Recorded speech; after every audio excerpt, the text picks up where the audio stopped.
Hello everyone! Hello. How are you today on this fine Meow Day? It is Meow Day again, and we call it Meow Day because Mondays kinda suck, so hopefully that makes it a little bit better. Hello everyone! Hello! Today, we pass judgment on the Limbus company! Because I feel like today is a good day for that. And it's also right before spooky season, and the new Canto is on the way. The trailer came out, if you haven't seen it yet, for Dawn's chapter, and I'm really excited! And I think it's coming out at the end of the month, so yeah, heads up, these are all... Well, I tried to find current ones, but these are basically up to Heathcliff's Canto and the intervallo chapters after that, for those who might see it later. Lobotomy Corporation, wait a minute! Yes, we have some lobotomy background music today because I think it's very fitting. One, because yes, and two, because, you know, starting a war with everyone is worth an alarm. Teaser, the teaser came out last week. This week should be the promotional video. Canto is on the 10th? Already? It's already coming out on the 10th? Oh my god. I need to look at my schedule. That means we have something to play soon. Oh my god. Right for spooky season. Perfect. 10 out of 10, I see. Wait a minute. The 10th of October. Okay. I get myself ready then. I assume we will play a week after, so people who are playing it themselves can play it first. And also so they can patch out whatever weird bugs might appear, as usual. Part 1 on the 10th, Part 2 on the 17th, and Part 3 on the 24th. Okay, nice. We will be playing, but not today. Today we are judging, and I was contemplating starting with characters or with cantos, but I feel like to talk about the characters, we need to first talk about the cantos, because they changed a lot of how you perceive the characters along the way. At least for me it changed a lot. We will talk about that when we're, you know, talking about the characters, but there are quite a few characters that, you know, I changed my opinion about as time went on in the story. You managed to shard Earlcliff. Nice! Good job. I got him in a single pull after an amazing streak of getting absolutely nothing and getting a bunch of enclairs. I only needed one, but the game gifted me 3 of them.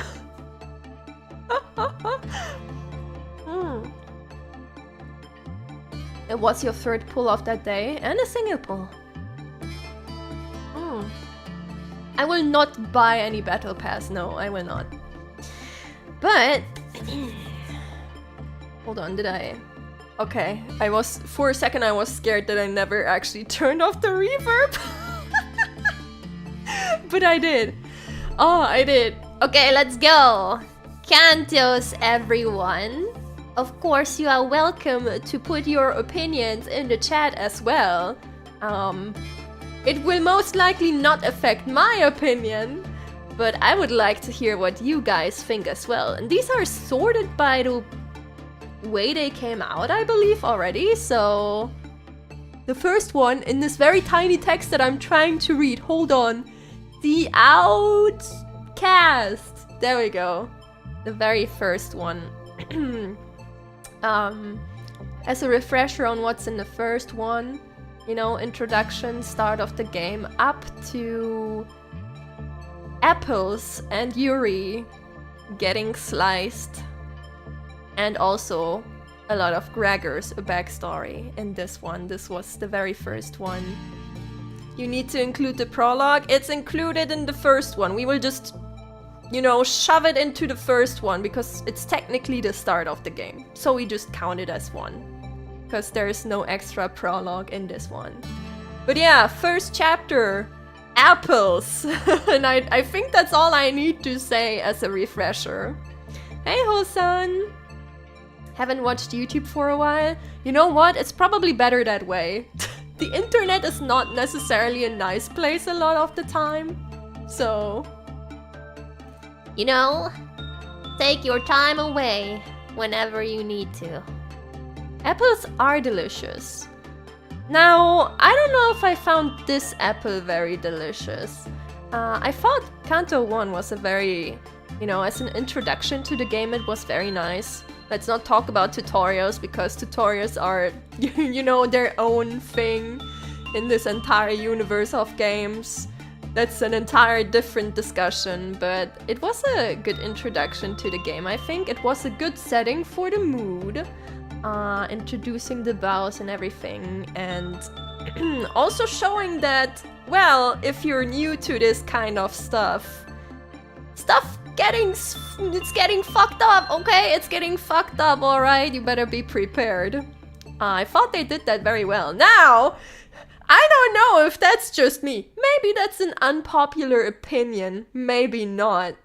I thought Yuri's death at the end of the chapter was really, really, really dumb. I thought it was so dumb. I actually hated that. It was like, okay, I mean, she had like 20 death flags upon her, right? She had like 20 death flags. She was raising them high. We all knew it's gonna happen, but you make it through this entire part, and right before the end where she dies, they have this, you know, sentimental speech where it's like, we knew we had 20 death flags, but you really needed to spill a red paint bucket in front of our feet again just to make it clear that yes, she's about to die. And after getting through all of these hallways and meeting several abnormalities, she dies to like being dumb and approaching the apple. And maybe, you know, maybe she was like mesmerized. She was like, you know, she was like drawn in by the thing, at which point I was like, okay, why is no one doing anything? You can't tell me that you can't see this bad thing that's about to happen. And she's just walking there, and we give her the time to be eaten, and honestly the entire thing just felt like, oh, yes, this universe is fucked up, but it's really fucked up by the way. That's why we need to kill this character right here, right now, so that you're really, you know, certain that people die when they are killed. That's what it felt like to me. That's why, you know, I definitely won't give it an S, because this entire part was not an S. Like, I felt it was executed in a very clunky way. For a character death, it was very on the nose. Let's say it like that. Yuri was probably too eager to get the bow and join the crew, forgetting her time dealing with Abnos in LobCorp. Yeah, but it's like, the entire time you go with them and you're so careful, and then you just get so excited that you throw it all out the window at the most like obvious point at what not to do in this situation. That was so, I don't know. It felt like she was dumb for the sake of being dumb. But it was still a good introduction to the game, I think. So it's not an S. You know, A for apple would be very funny. But I'm kind of torn between A and B. Considering what comes later in the story, I think I would put it on a B though. The B. below the apple. A is for apple. Bapple. Exactly. You put it into Bapple. So what do you guys think? I can see, you know what? I can also accept and see the A for apple because it was still a good introduction. But I felt very sour about the end there. Kind of. Hey, Ryuji! That's why I would put it in a B. And like, I'm not upset about the death or anything. I'm just upset about the execution, I guess.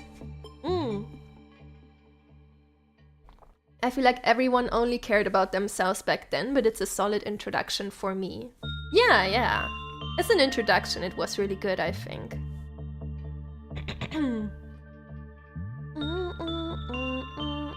I think you forgot the kind of monster we were fighting in the end. It was an apple, but busted forward with maggots. I don't know how it makes it any better. You don't understand, text boxes lock people in space and time. So true. Damn, I forgot about that. That's a thing that happens in the city, actually. A for apple, it's definitely a taste test of the series. You know what, that's a good way to phrase it, yes. That's a good way to phrase it. I would put it in B compared to other Cantos. Yeah, I think that adds to it too, right? Considering what comes after, it's like, okay, I think I put it in B. Yeah, exactly. Considering what comes next. What comes next in here is the unloving Canto 2. B's for bad apple. Yeah, true! That's why it has to be in B. I think that's the most solid argument. Bad Apple is a good song, so it has to be in B. So, the unloving! Rhodia's chapter, as a reminder, as a refresher. This is Rhodia's chapter. We learn a lot about her backstory. We meet Sonia, I think the name was. And this one is really funny because it's so different to the introduction chapter. Like, the entire mood just shifts. It's the casino part. And, you know, from establishing the harsh reality of the game and the universe in the first chapter, we go into the casino era, and there's just a lot of funny shit happening in this one. And I think my favorite one is probably Sinclair mariachi dancing later on to, you know, impress the people and help us pass through. But I agree with the fact that it felt like, you know, it felt like a little bit of filler and mood raising to have something different after the first chapter. However, I think that's what makes it great.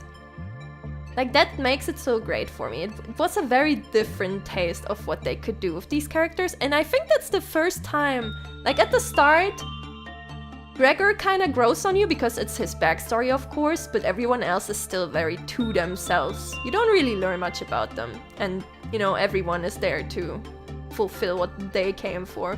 But this is the first time, like, this is where you kind of get to know them a bit better, and you see their funny dynamics, and I feel like that really helped the cast.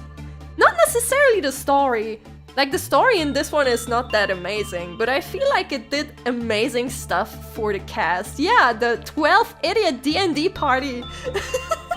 I feel like that got really established in this one. I love comedy, so it's an A for me. I think this one was pretty funny, and I think that because it did so much for the cast, for me at least, I would probably put it in A. It would be a lower A. Honestly, there's still other stuff that will definitely go before it, but I feel like I liked it a little bit more than the start of the game. Mostly because you get to interact with the characters more. Hey, Drew! Canto 2 felt like a filler episode that's entertaining but forgettable. Yeah, again, I feel like the story isn't, you know, the strongest point about it, but I remember a lot of what the characters did in this chapter, and I think that makes it good. Kind of. Wasn't it this Canto that Don shattered that unbreakable glass? Oh yeah, that's in 3, where they have to pass the safety, you know, the entrance, and Don just fucking smashes the weapon into the glass wall.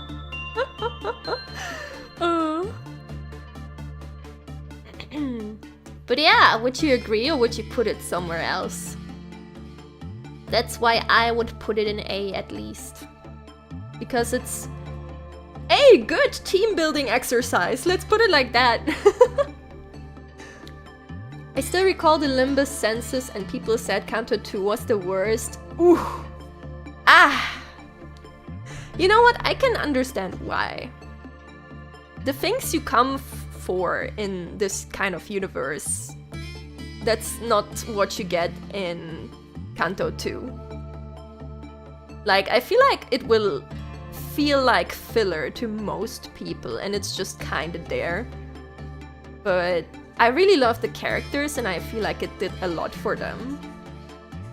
Yeah, it really depends on what people are looking for, I think.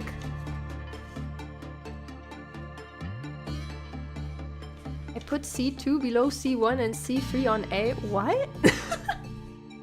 Oh, Canto! I was like, wait a minute, what? I put C2 below C1 and C3 on A. Ah, okay, interesting. For a second I was genuinely like, do I have multiple C's in this list? And then I realized, wait, it means Canto. Canto 2 is fair to be considered the worst, but Canto 2 is the most important one to me. Yeah, I can see why. It's not as exciting as others, but it's not bad and it really does a lot for the team. And then comes Canto 3. Canto 3. Oh, Sinclair. Oh, Sinclair. This is where the game goes fucking crazy for the first time. You know what? I almost feel like I have to move everything down one step. I feel like I have to move everything down a step because everything else will just, you know, most things will land around here. We will see how it goes, but yeah, it's Sinclair Mindbreak arc. It's the Christmas chapter. It's where you get to know Cromer and Damien and then shit goes absolutely crazy. I loved this chapter a lot because I feel like chapter 1 and 2 are really good build-ups in, oh, this is the universe and these are the characters, and then Canto 3 is like where everything comes together for the first time, I think. And you kind of see how it goes from there, you know? The other cantos after that followed closer to the structure of Canto 3 than the first two, I think. And they just went all out there with, you know, putting in the lore and the characters and the slightly fucked up stuff. Also, Sodden Effie! I really liked Sodden Effie. I know not everyone agrees with that. Looking at a certain sir. But I really liked them and it made me really sad. This one made me really sad. But yeah, just Sinclair's struggle and also the last fight with Cromer, I think that is really amazing. That was really good. And we also have the cool soundtrack. Oh my god, the soundtrack is so good. So I don't think I can do much besides put it in S. It has to be It has to be above 1 and 2. That's why I'm thinking maybe I should move everything down a little bit. Because there's something I like more than Canto 3. But Canto 3 was so good.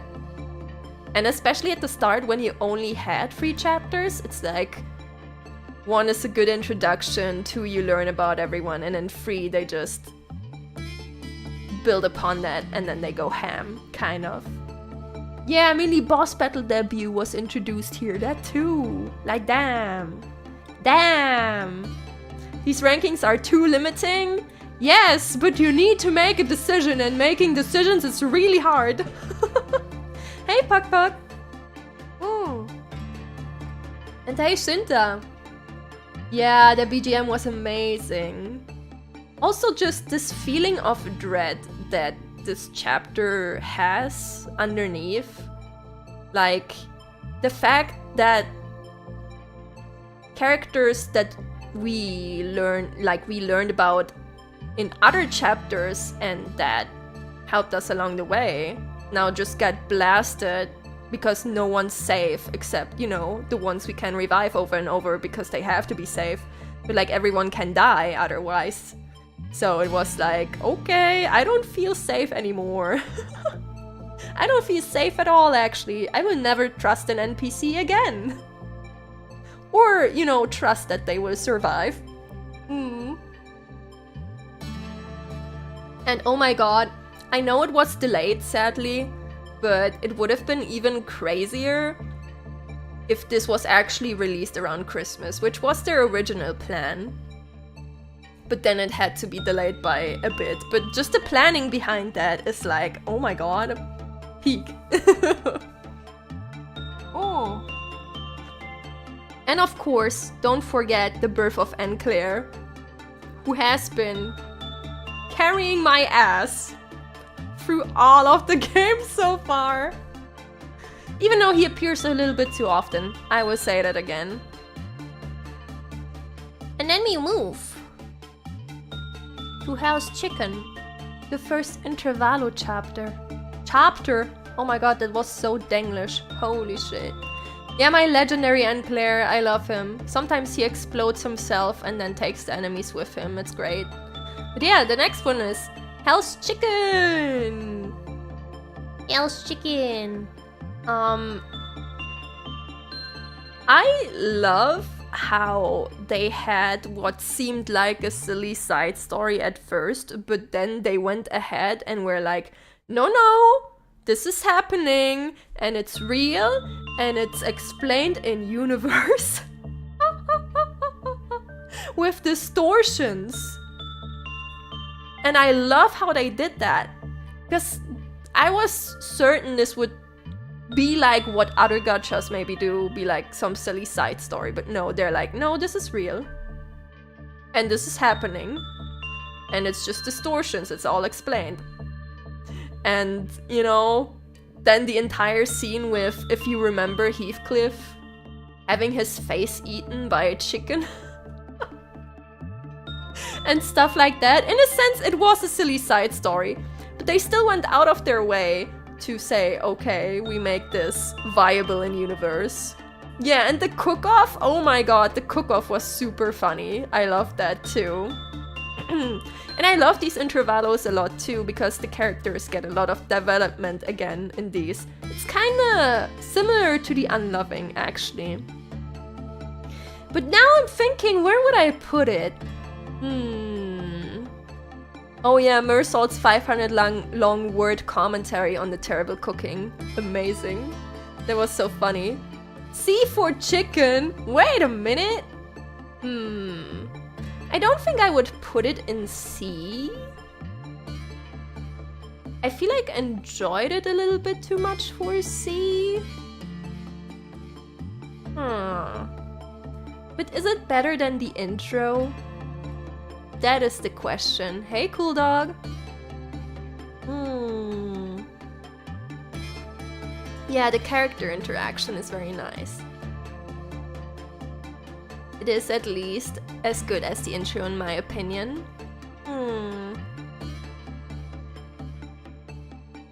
If If you don't put it in C, no other canto will ever go into C. Should we do this then? There we go. Should we just do this? Then it's in C. That also means the intro is in C though. My compromise for you. My compromise for you. I thought Hell's Chicken was very nice, but I don't think I would put it above the intro because I feel like as an intro, the intro worked just really well. And even though I thought Hell's Chicken was very fun, like, don't get me wrong, it's still good, but it doesn't add much to the story otherwise. So I think I would try to put it under the intro chapter. So this should be fine. This should be fine. This is our compromise. Might as well delete D at this point. You don't know how I will judge things. Maybe I will put the unchanging in D, huh? How about that? Maybe I will just throw the unchanging into D. You don't know that. Maybe I hated it.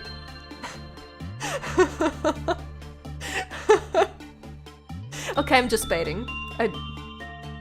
There we go.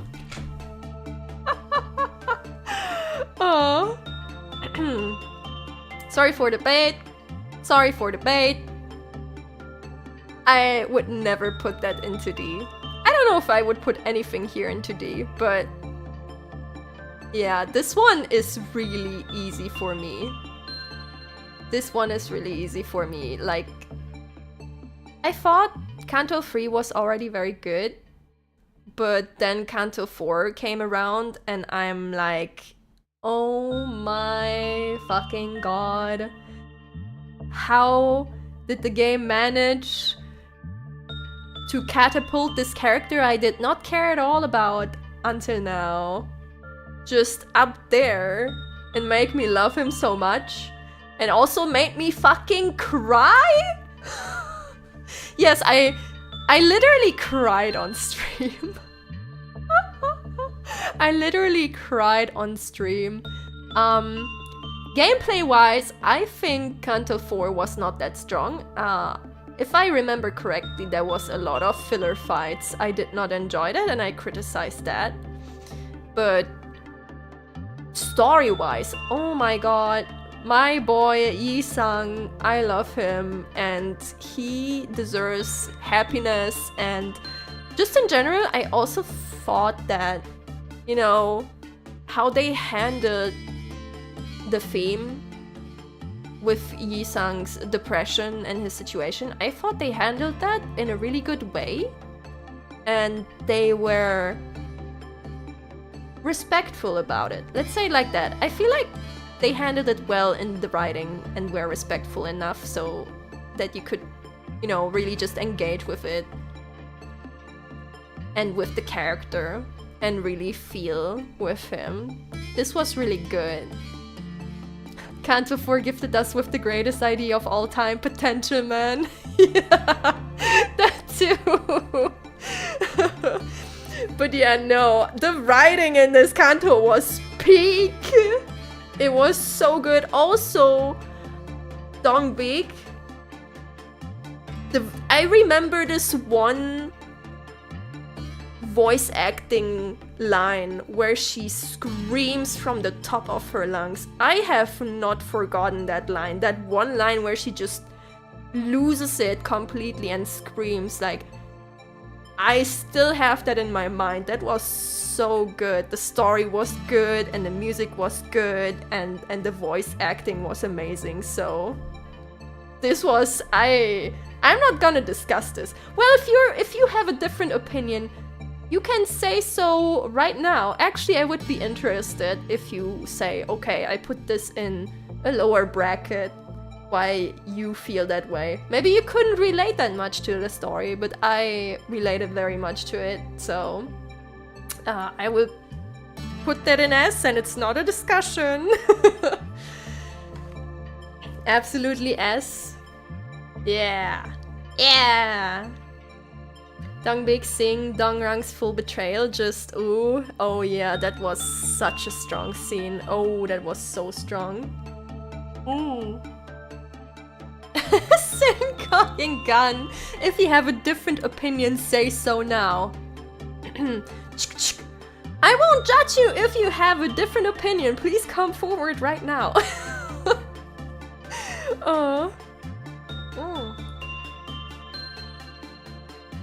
Canto 4 gave us a really hard design in Alfonso only to show her for 2 minutes. Oh man, yeah, that's true. That's also true.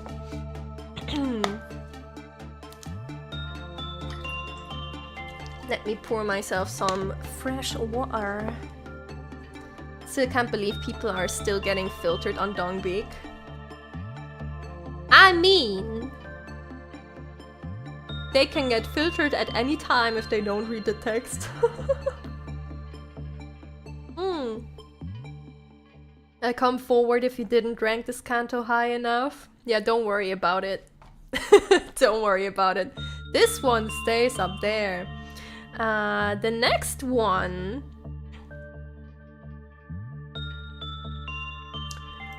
Hold on! Magnifying glass.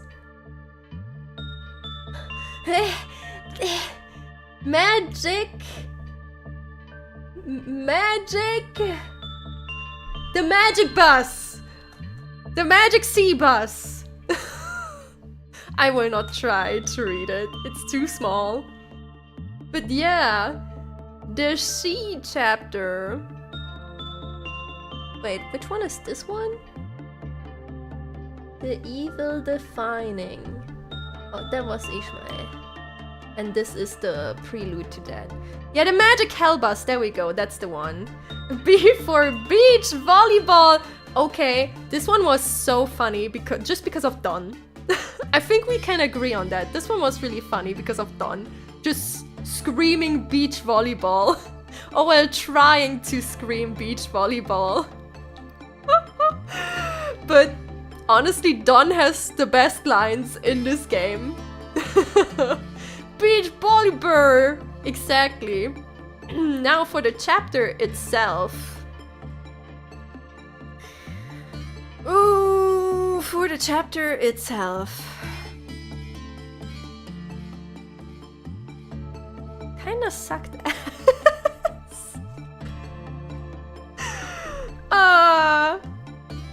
I didn't like this one much. It had its moments that I enjoyed.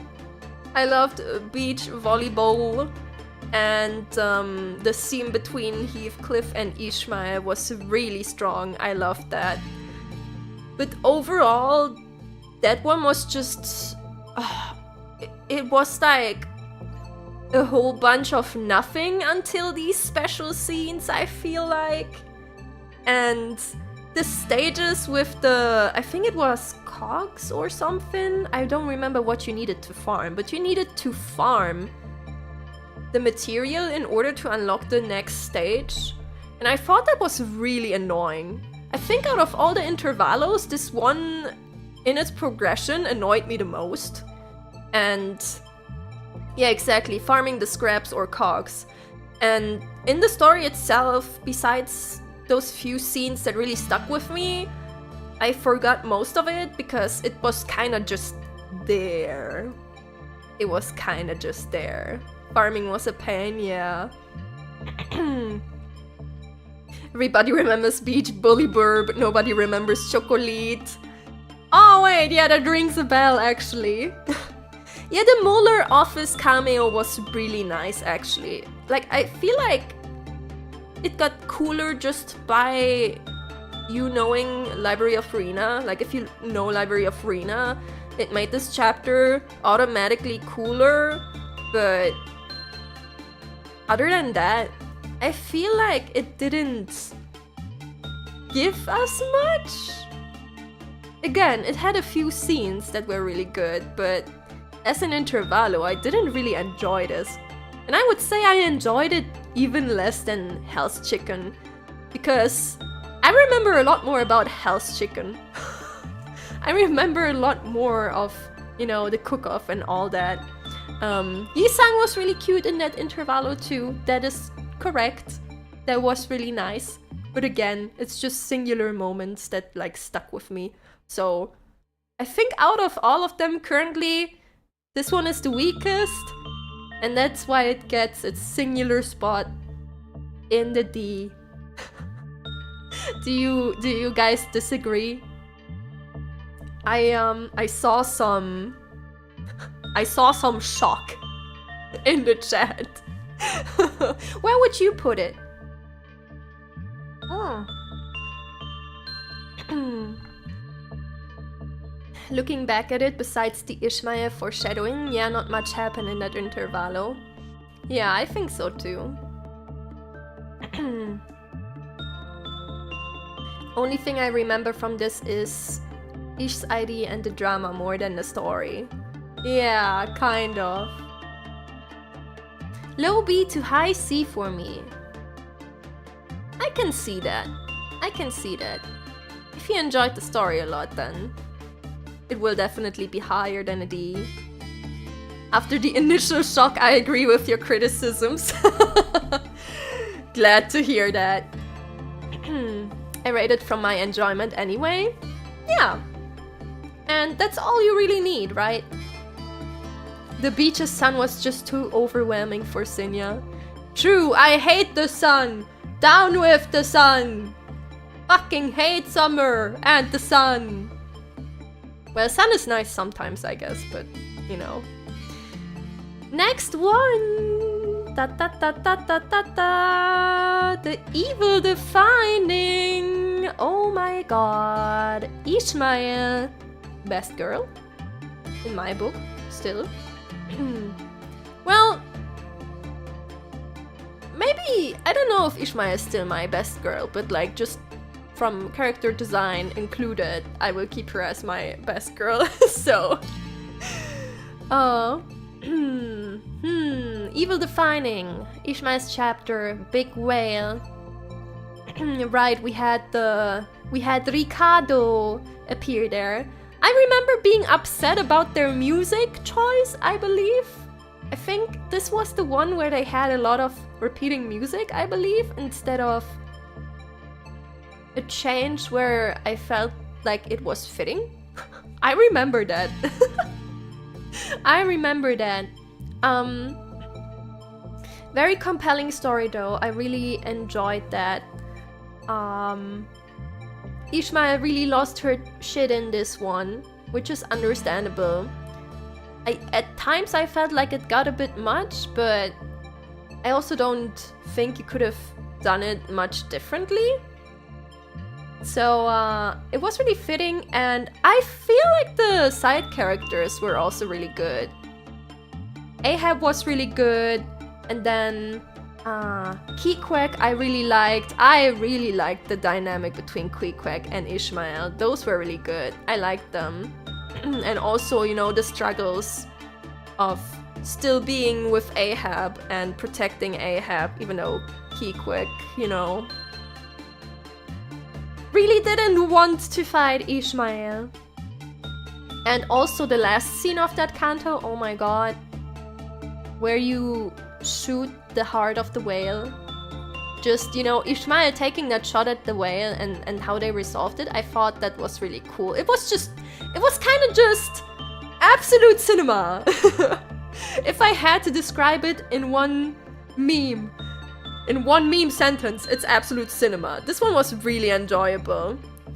And oh god, the boss theme at the end.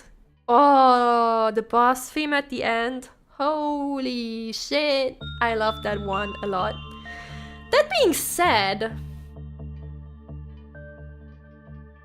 I don't know if I would put it in S tier. Because I don't know if I enjoyed it as much as Canto 4. I enjoyed it more than Canto 3 though. So I think I would put it in high A, actually. Yeah, it wasn't quite like it was really enjoyable and the end was really cinematic and satisfying, but it didn't grab me as much as the Unchanging. So, you know, I at times I feel like it just kind of moved slow for me too. So I was just waiting, I was waiting for it to kind of pop off, but it took its time. I will also say, the Ricardo fight and the circumstances with that were really funny, you know? All of it being about hair coupons just absolutely killed me. But otherwise, I don't know. It just didn't struck me as much as Canto 4 did, I guess. I can see, however, why others would disagree. I could also see it in a low S, actually. Like high A to low S. Both, I feel like, works. But just, you know, for my point, I think I will put it in high A. It's low S in my opinion, all because of Ricardo. Did it go down because of Ricardo, or did it go up because of Ricardo? Oh. Yeah, it's above Canto 3, but lower than Canto 4 for me as well. It's like right in between. It's like it's close to peak, but it's not as strong. But also Canto 3 is not as strong as Canto 5? Yeah, 5. Oh. I love how much the Ishmael VA does for this Canto. Yeah, really. The voice acting in this game in general, honestly, is just insane. Just insane. Horseman! Yeah! And also her ID, her captain ID. Oh, that one is really good. I love that one. It's roughly the same as Canto 4 for me. I didn't relate to it as much, but that atmosphere and pacing was immaculate. Yeah, I mean, so close to S for me. It's just right in between, but you know, that's a really good rating still. I can never see mermaids in the same way ever again. Understandable. Have a day. Dante declaring their goals to find a path for the endlessly wandering sinners. I cried so hard. Oh yeah, I remember that.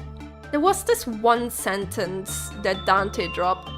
I'm not gonna quote it because I don't remember it word for word and I don't want to butcher it, but you know what I mean. This one sentence that Dante dropped where I was like, holy shit. Holy shit. That was really good, yeah.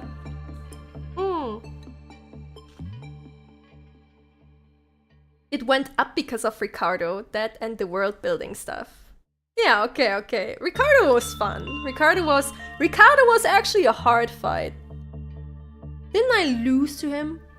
I think I lost to him once as well. But yeah, Ricardo was definitely challenging. Whale ice cream seems tasty.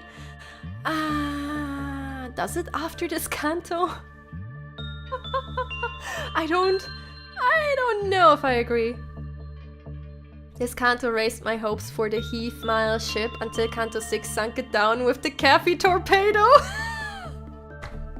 Oh my god. You leveled a bit after that? Oh yeah, that could be. My team wasn't exactly the strongest. Let's say it like that. Okay, let's move on though. Miracle in District 20. Christmas anyone? Christmas anyone? Actually, it's Christmas again soon. Can you believe that? It's October, and then November, and then in December it's Christmas. So, I guess start checking for presents. Just wanted to say that. But yeah, Miracle in District 20.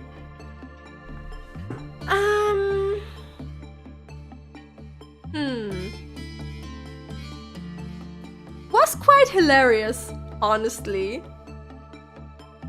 I thought it was really funny, and the funniest thing about it though is probably the music. Like if you remember the music, just this weird gnome yapping that's being used as a synthesizer was really funny. But other than that, this is also one that is just kinda filler, I guess? It's kinda there.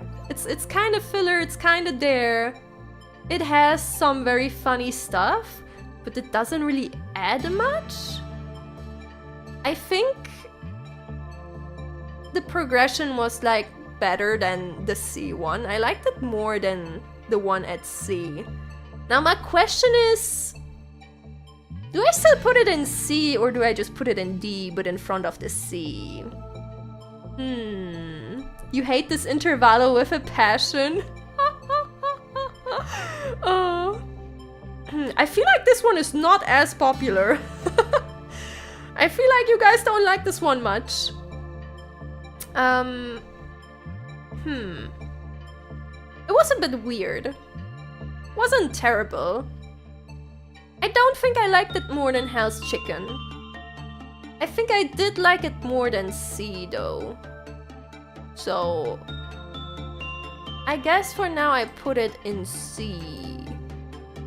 So low C to high D, I guess. Still liked it more than C, but it didn't really do much actually. Actually, now that I see it, I can't really put it into one tier with the introduction chapter, right?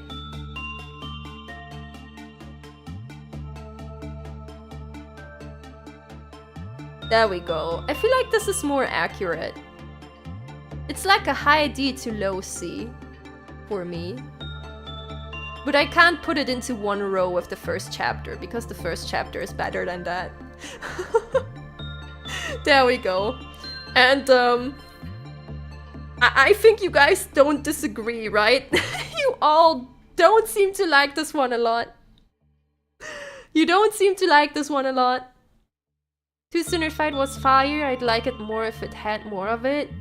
Right, they did that in this chapter, huh? Oh. Unfortunately not as lore heavy since didn't explain much of the outskirts, but show us that there are actual humans out there. I feel like, I mean, that's a good thing to know, yeah. I feel like you know that if you know library, but it's good to like spell out as lore for the ones who might only play Limbus.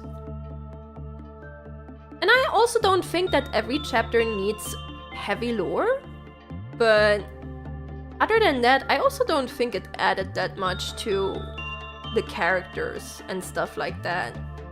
It was fun, but I don't feel like it left a lasting impression with something crazy that changed my perception of someone or something.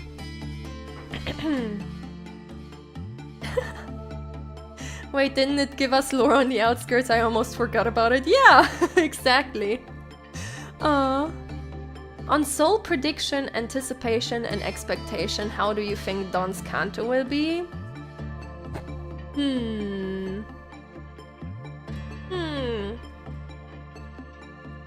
Well, I feel like they learned a lot from... They definitely had learned a lot from the Unchanging. I thought the Evil Defining was a lot better paced. And we're gonna talk about the Heathcliff chapter in, you know, short notice. But I feel like they are on a very good middle ground where the pacing between their gameplay and their story is pretty decent. And their writing has been really good, so I have hopes that they just keep going with what they have right now. And if they apply that to Dawn's chapter, then I would assume it would at least land in an A. It really depends on, you know, the story itself too, but I feel like they can make it A by default if they just do what they have done in the past, like 2 chapters. Oh. Next one! Yield my flesh to claim their bones.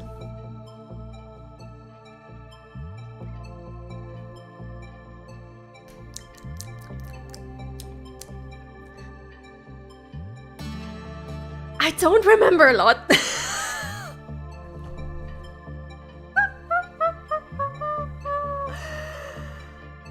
I don't remember a lot about this intervallo, now that I think about it. P. Canto showed Mersault's true power level. What happened in this one? Rules of the Backstreets.png. Oh yeah, Distortion Detective had a cameo, right? Rules of the Backstreet!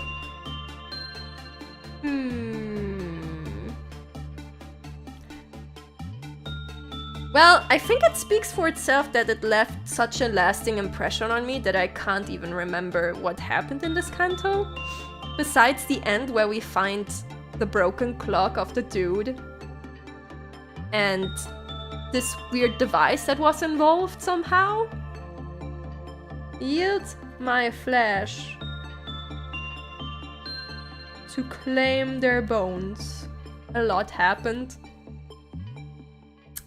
It all escaped my mind. Let me read up on it. Oh. Let's see. Is there a synopsis?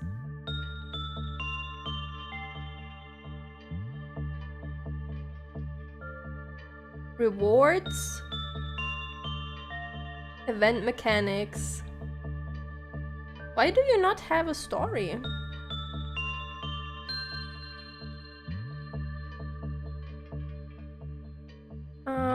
For the side story, C intervallo. There we go. Okay, summary. Alright, Kurokumo clan and the Blade lineage.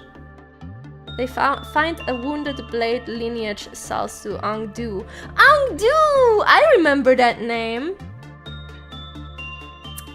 She explains that the Blade lineage had fled to the library to escape from enemies only to lose and then find themselves in T-Corp's Youngjin building.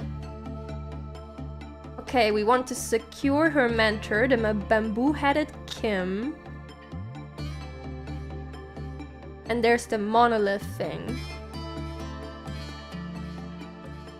Alright! We had this whole discussion about Pacatula and the difference between distortions. But did much more happen in there? You know what?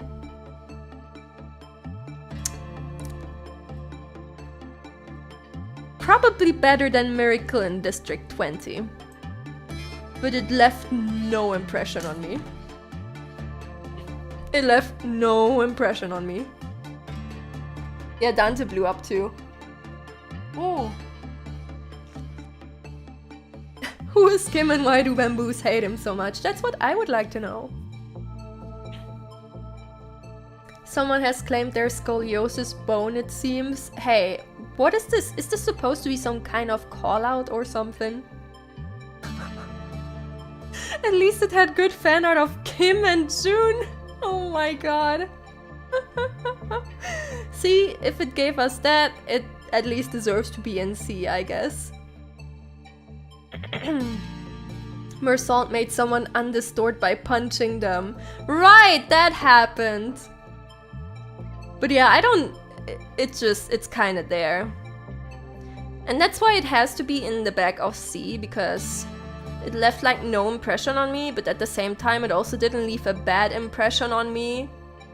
So it's probably better than C and Miracle in District 20.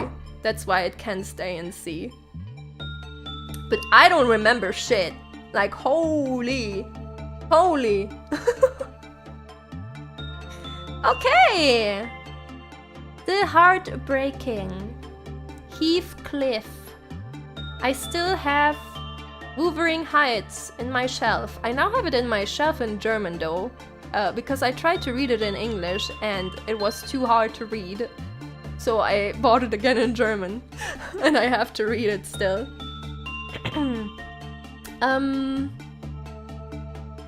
I like this one better than Canto 5. I will put this in S tier. Did I like it more than the Unchanging? I feel like the Unchanging and the Heartbreaking just for me are on like one solid line together. Like, I don't like either more. I like them both equally, but for different reasons, I guess. But yeah, I thought the pacing was really good. Voice acting was crazy. The music was crazy. And I love so much that they mixed it up and we did not have a dungeon we had to go through. But they just had the battle intertwined into the story progression as its own node, and the like final fight itself where you switch between the Earl King and Kathy was so good. Oh my god, that was such cinema. I loved that fight. That was really cool.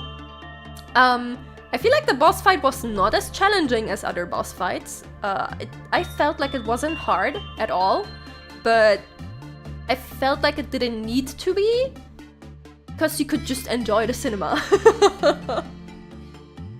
But yeah, I really liked that. And also, the thing at the end where they like break the wall through Dante's notes and she erases herself, that was so cool.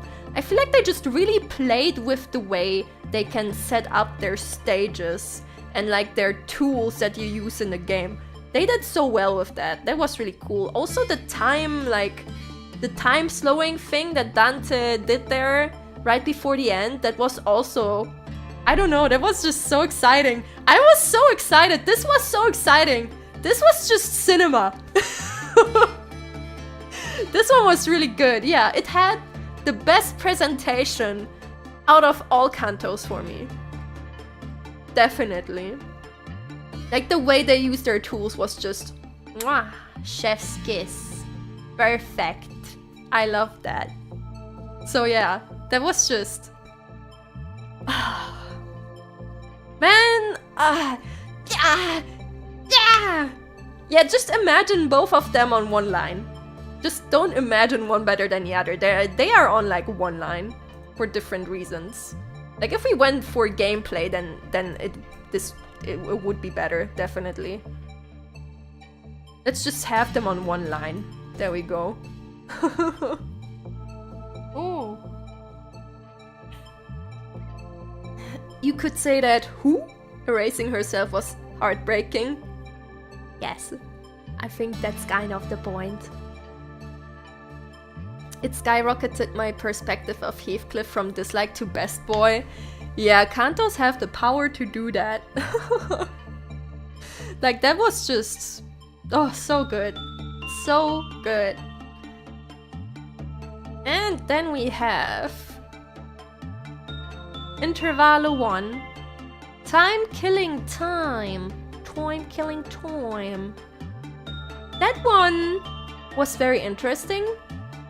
It gave us a bit more insight of Rhodia, actually, which I didn't expect.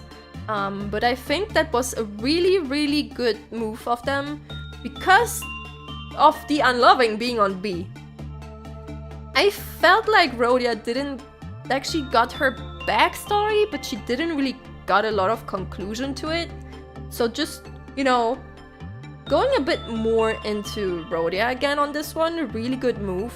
But also, just going with Ryoshu and just this team setup as detectives, I think was really fun. Yeah, a little bit about Honglu too. Time Killing Time is unironically a better Canto 2, but also it stands on the foundation Canto 2 build. Yeah, I feel like it extends Canto 2 a little bit.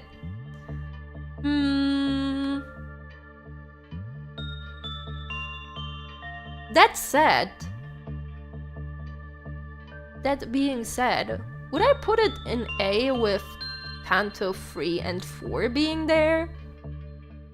I don't think it's as strong as like And that's probably because it's an intervallo, right? And these are just proper cantos, but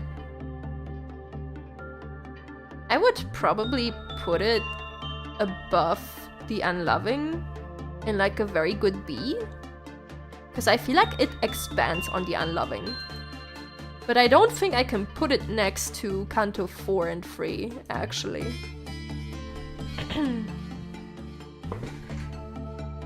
Yeah, Rhodia she isn't treated like the others, but it's good that they kinda add to her in this one.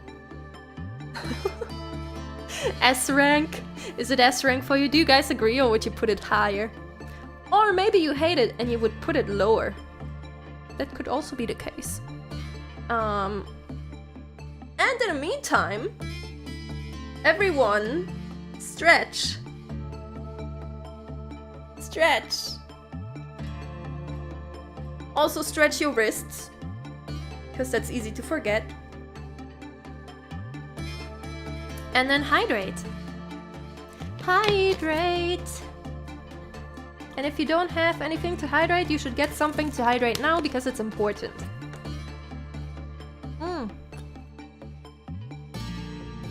Low A for me, but high B works too. Yeah, I'm kind of just putting it there, because I don't want to put it next to Canto 3 and 4. Also, the unloving is so lonely in B, it needs a friend. But this was decent. And then we have the last one. I was about to say Murder on the Astral Express, but then I was like, that's not the right that's not the right game. Murder on the Warp Express. Now that one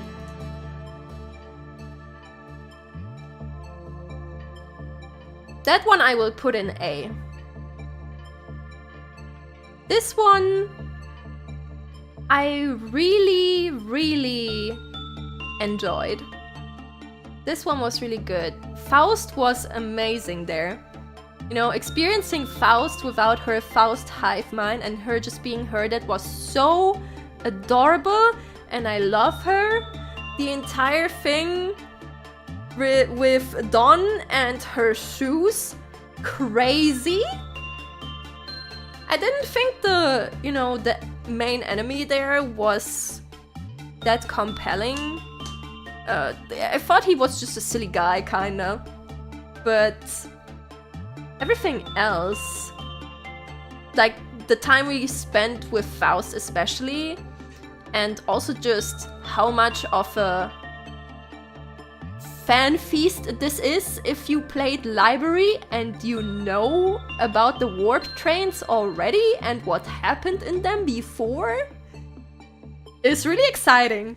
That makes it a lot better, actually. Like, knowing what is probably gonna happen if you go in there is like, oh boy, here we go again. It added to it a lot. Looking forward to the next Canto due to this event. Yeah, it did a really good setup for what's about to come, I feel like. He sung casually flirting with Faust was such a curveball, but a good one. Yeah, that was also so cute. Oh my god, I just those two. Ah! This was so good for Faust. And I think Faust needed something that is not just her and her hive mind. So they put it in at a good time, I feel like. So that was really good. That was just really good. So it's an A.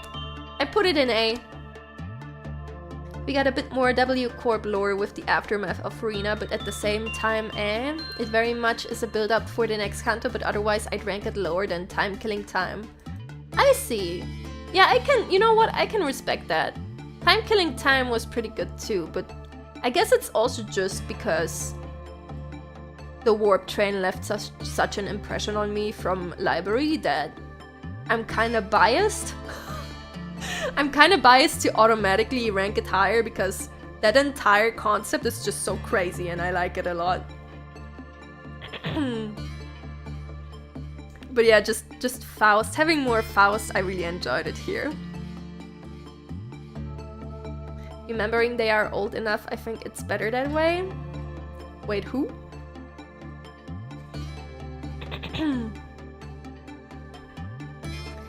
Time Killing Time is genuinely the only story that has ever made me truly appreciate the 24 hours I have in a day. Really put the fear into me. Yeah, that one... It didn't affect me too much. Cause like... I don't want to say I already knew, but like I'm kinda always aware of how much time passes. Well, I don't know which day of the week we have a lot of times. But during the day, I really pay attention to how much time passes because there's so much, like so many things I like and so much stuff I want to do in a day that I'm always upset that I don't have enough time in a day. Which is why I always do things quickly in succession. And because of that, realize how little time is in a day actually if you have many things you want to do.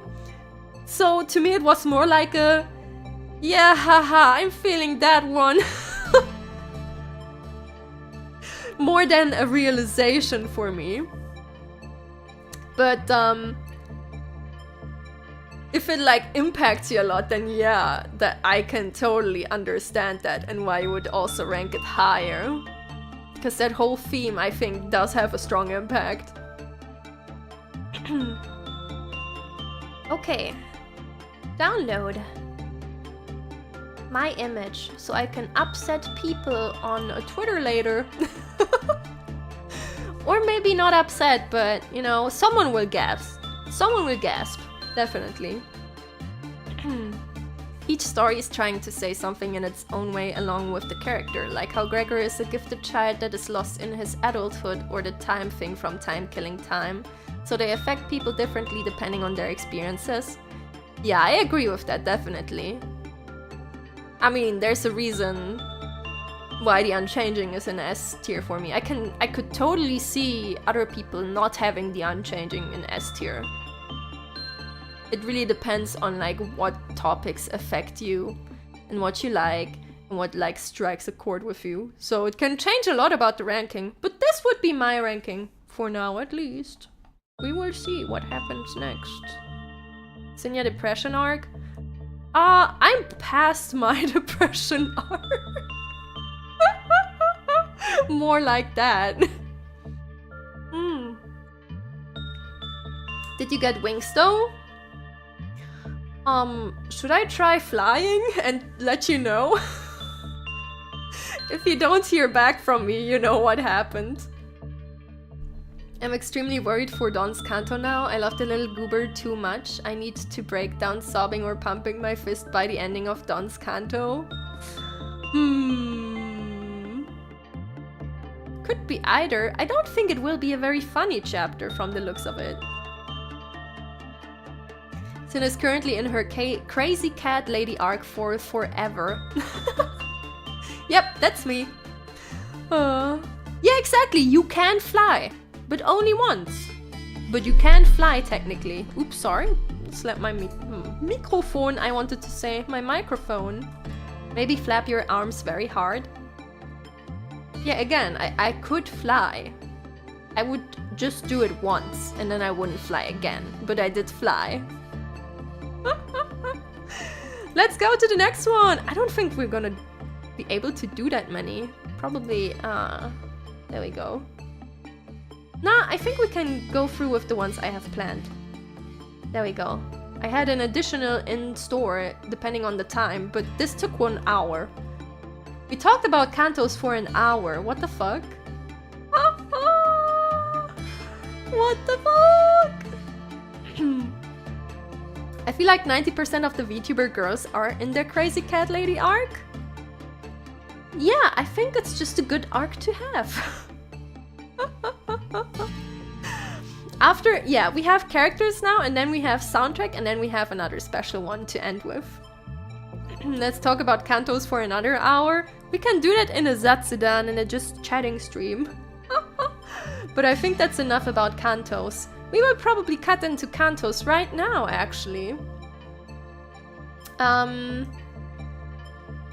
So, about the sinners... Nah, I'm joking. I'm joking. For now. Let's see. Who do we start with?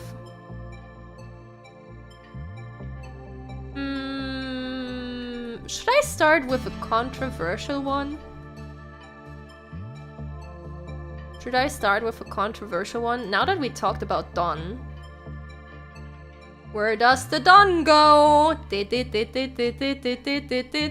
feel like this one will start wars, actually. The thing is, at the start of the game, Dawn for me was here. I fucking hated Dawn. I felt like Dawn, I knew it would get better eventually because they all get their time to shine. But at the start, Dawn was just there to scream shit and be annoying and then ruin everything, kind of. And that can be a character trait for your character. But there was like, at chapter 3, I was just angry. Like at chapter 3, I was just like, oh my fucking god, can this gremlin stop screaming and breaking everything? Dawn was so annoying to me. Dawn still is kinda annoying, but after getting bitch slapped by Virgilius, Dawn has calmed down a bit. And currently, I would say Dawn is in like a B. I would put Dawn in B at the moment. First of all, Dawn's yellow, like a bee. No, that's not why. I feel like Dawn is a really good character to have in the team right now because of being, you know, the comic relief, kind of. But also, screaming things like Beach Volleyball has made her so much funnier to me. It's insane. Like, she has gone from someone who just pissed me off to someone who's pretty funny, actually. So it has gotten better. If she still had the same attitude as in the first 3 chapters, she would be in fucking D tier. She would be in D tier. But right now, I can confidently put her in a B and leave her there, and maybe her Canto will change things further, but she may stay in the B for now. I purely love her for that alert you use from her. Yes, my donation alert is Dawn screaming. But yeah, the Canto could change a lot about that. For now, I have her in a B though. Now, guys, do you agree or do you disagree? Do you love Dawn more than me? Or do you hate Dawn, maybe? But hear me out, C is more yellow than B. But what's more yellow than an actual B, though?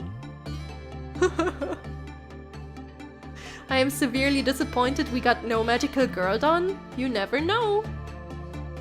Anything can happen at any time. For me, Dawn is annoying. I understand that. Dawn has been annoying to me and nothing but annoying to me for the longest time. You wouldn't believe it. Haha! B joke! Oh, I love Dawn, she's so creature. I understand why people love Dawn. I feel like Dawn is a very love or hate character. Either you absolutely adore Dawn, or you just hate her because she's annoying. Luckily, right now, she's right in the middle for me. So, that's good, I guess. Whom's next of?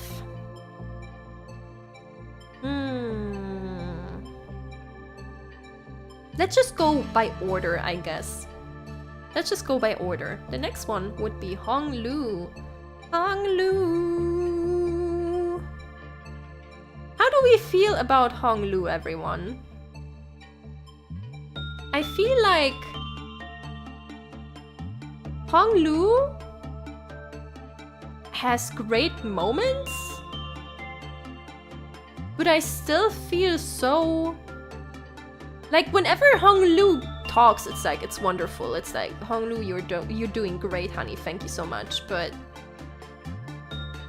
other than that, it's like I don't really feel anything for Honglu yet.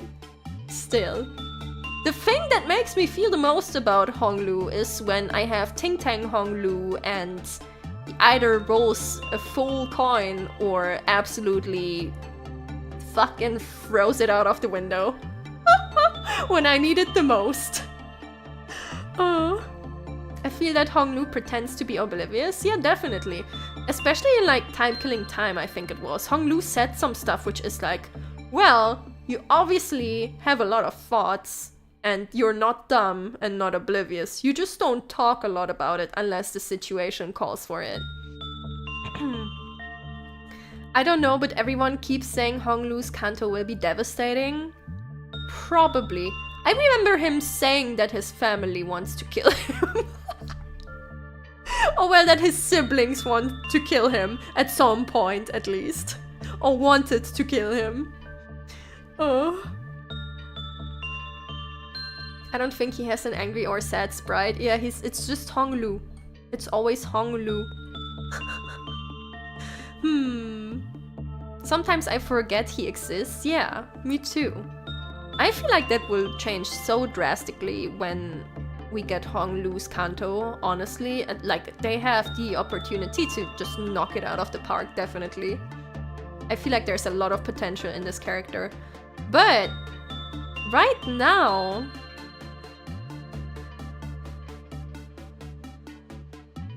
Oh. Not an S, not a D. Do I like Honglu more than Don right now?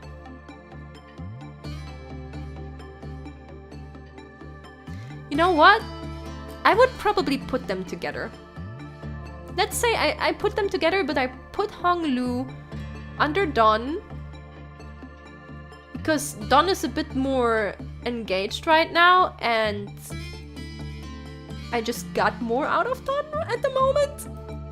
But it's like, whenever those two talk right now, in anything that happens, it's usually peak coming out of their mouth.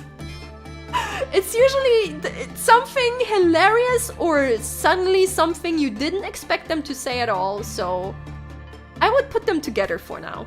They can sit together on the silly B tier. The silly B tier. Just for them. Personally, I'd say A since my guy has the wisdom of a sage. Yeah, he definitely has. He will probably show it more. B for Bong Boo. Oh my god. Him being elusive is to be expected since his ego is land of illusion. Oh, interesting that you mentioned that. Haven't considered that. Yeah, he is a very interesting character. But he doesn't have much happening so far, so... Hey, Hebin! Actually, I need a quick bathroom break. So, discuss your favorite sinners, I guess. Or just use the opportunity to get something to drink, go to the bathroom yourself. I will be right back in a second. Well, a little bit more than a second. Wash your hands. Wait, I'm still here. Wow, there we go.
Wow.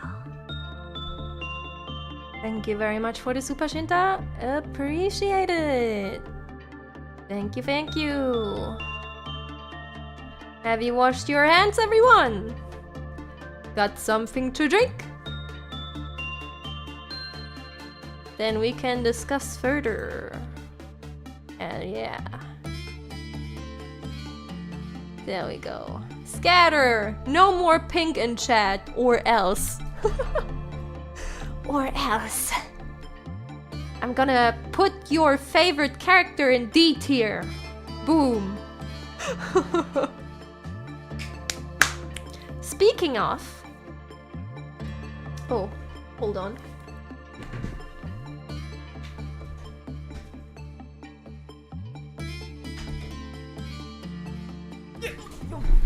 Okay, there we go. Sorry. Ishmael. Ishmael, Ishmael, Ishmael. I mean, Ishmael is a discussion between these two, I feel like. At least for me.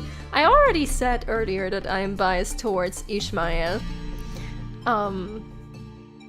Just, you know, when you look at the roster of a gacha game at the start before it launches and you look at them and you're like, this one is mine. I love this one. This one is my favorite.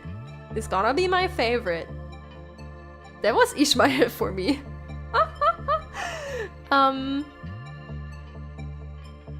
And I don't think it changed much. Now I'm not sure if I would still put her in S tier.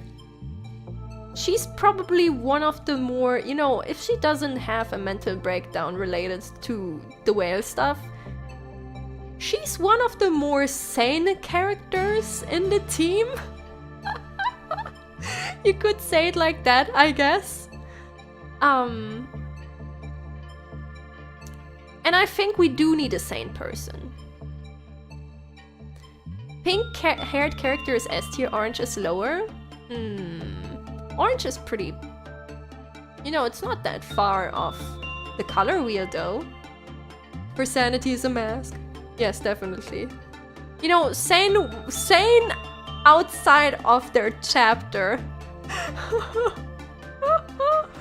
Yeah, if it's related to, you know, what she experienced, she goes absolutely insane. But other than that, you know, in the team setting, she's trying to be sane, at least. Now I don't know if just character-wise I would still put her in S, because I love her, but she is kinda... Yeah, that's a good description. She is kinda normal, I guess. She is kinda normal. Compared to some other characters, she's just kinda regular. Basic almost. And it hurts me a little bit. But while I would put her in S just with how I'm feeling when I see her, I would probably put her in A. I would probably put her in A. Cause she's just too normal. And when she goes insane, she's a little bit too insane. So, I think A is pretty good for her, actually. She is not normal, but she is basic. Her hair is peak. But other than that, I don't know. I don't know. Being normal in the city is kind of special. That is very true. That is very true. But I'm kind of looking for something else to be impressed. Put my pink-haired sailor. She is normal compared to the rest of the cast. Yeah, definitely.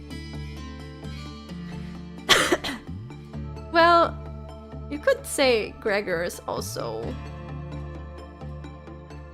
you know, besides having a literal bug arm, maybe a little bit normal than the others. But yeah, Gregor is next. I really loved Gregor in the first chapters. He kind of fell off after that. Honestly, he kind of fell off. All he has done in the last like 2 chapters was just sighing at whatever situation is happening, or, you know, rephrasing what was just said. And it's like, Gregor, honey, I know you had a hard time and you're processing your trauma, but could you be a little bit more involved? So right now, Gregor's just kind of there. Like, I loved his chapter and it made me really sympathize with him. But right now he's just kind of there. I do hold on to the Gregor that I love and cherish though. So I will still put him in A tier. Because he's a good man, he's a good boy, and we appreciate him. So that's why he's in A. He can't be over Ishmael because Ishmael is Ishmael. But he can stay in A.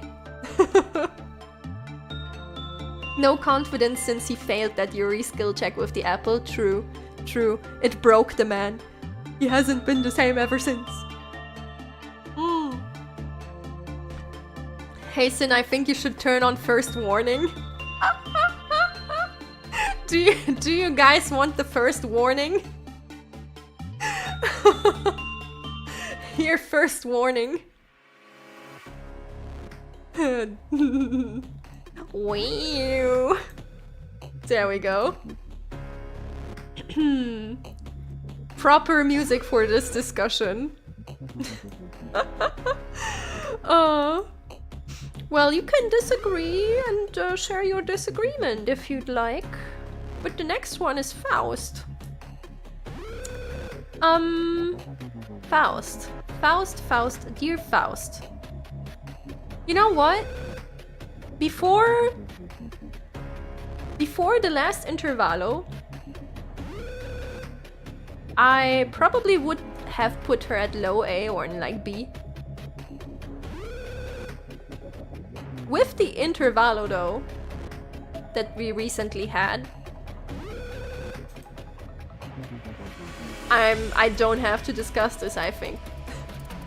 Faust, when she's not being Faust in the hive mind, but just as Faust, like just being herself, is so adorable. I love her, and I hope she will trust in herself more often than relying on the other Fausts, because that made her stand out as a character. That characterized her nicely.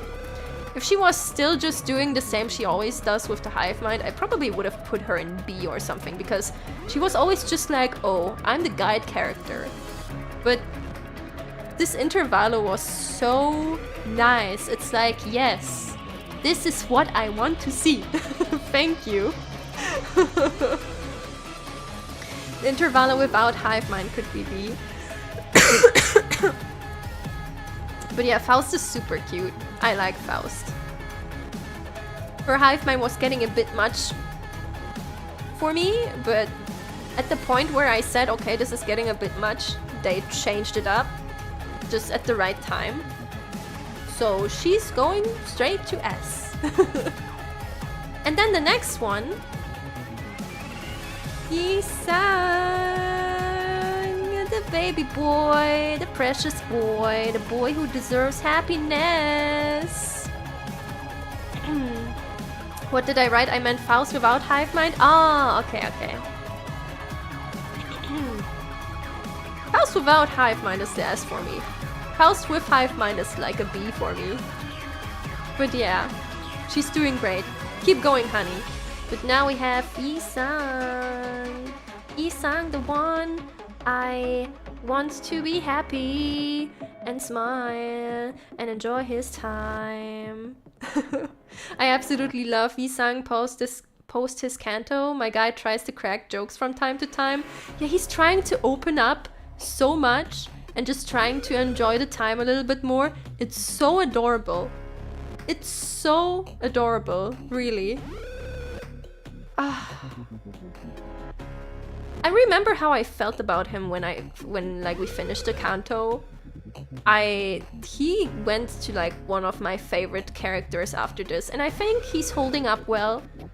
Like, he's still very engaged, and just every time he tries to crack jokes, or how he flirted with Faust. That was so cute. You know what? I was thinking between S and A, but I don't think I can like get it past my heart to put him in anything less than S. We put him higher than Faust? For now, yes. But Yi-sang is just... oh my god. I love him. He needs to be there. By ranking Yi-sang or Sinclair, you're practically ranking me too. Well, congratulations, Nious. You are S tier. Oh. He deserves that much. Yeah, he's so... I love him. Oh, my boy. I just want my boy to be happy. Does anyone disagree? Maybe you don't like Yi-sang that much. And especially if you maybe didn't relate with his Canto as much. Maybe, you know... maybe he's not your baby boy who needs protection at all costs. But I want to protect his smile. If anyone disagreed, you'd need trumpet too. Controversial take, his Canto song is still one of my top 2. I mean, is that a controversial take? It depends on what you like, I guess, because the boss themes are very different to each other. Fly perfect wings. Okay, next one. Heathcliff. Heathcliff. I don't think... will anyone land in these? Maybe I should just delete these two. Maybe I should just delete C and D. I don't think anyone will go lower than that. Heathcliff.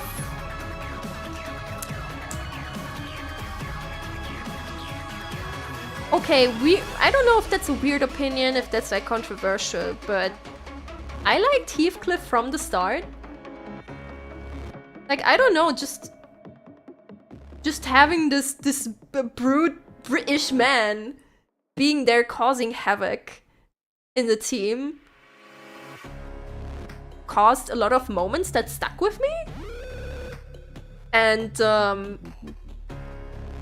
at some points it was just like, oh haha, Heathcliff is the dumb brute.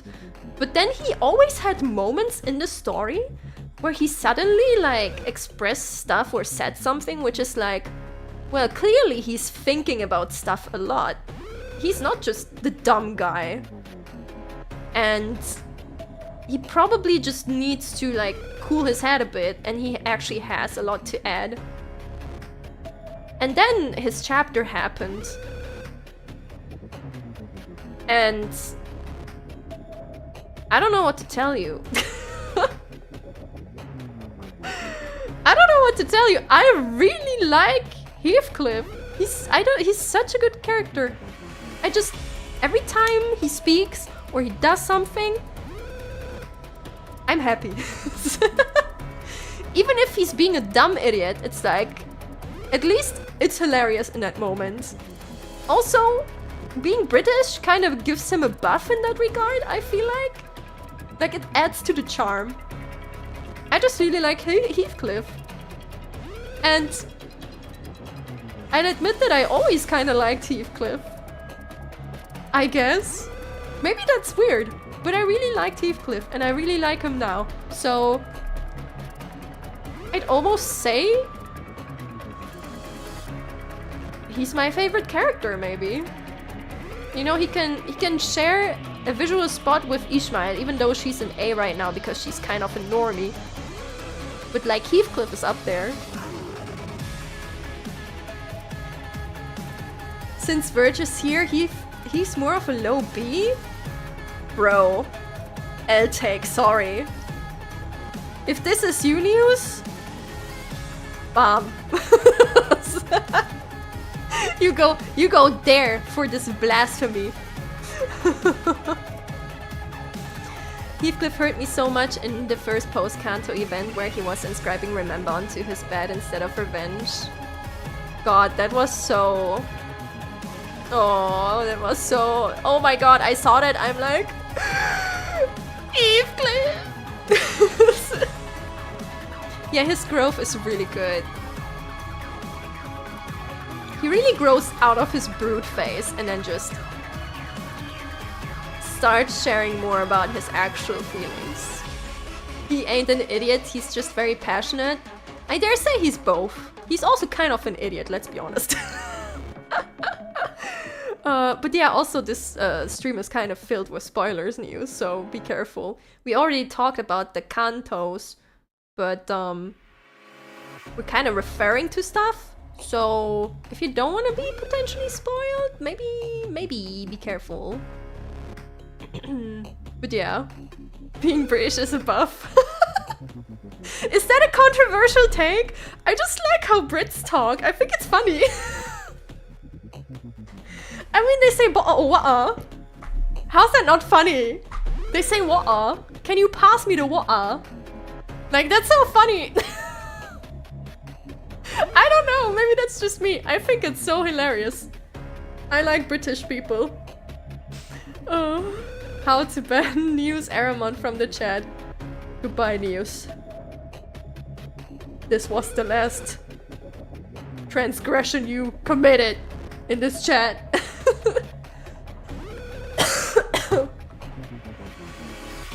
Heathcliff on the ending when he said, and we are the Limbus company, and his bed turning into gold was peak. Wait a minute.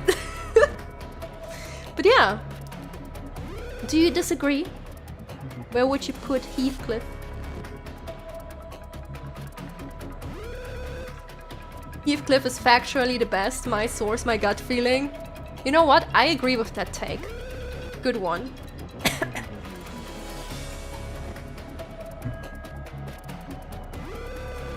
Mersault! Frenchman. Our certified Frenchman. As I understood his struggle, just hate his guts. Understandable, have a great day. Mersault! Mersault is just a simple man with his clickety-clackety arm shtick he does all the time.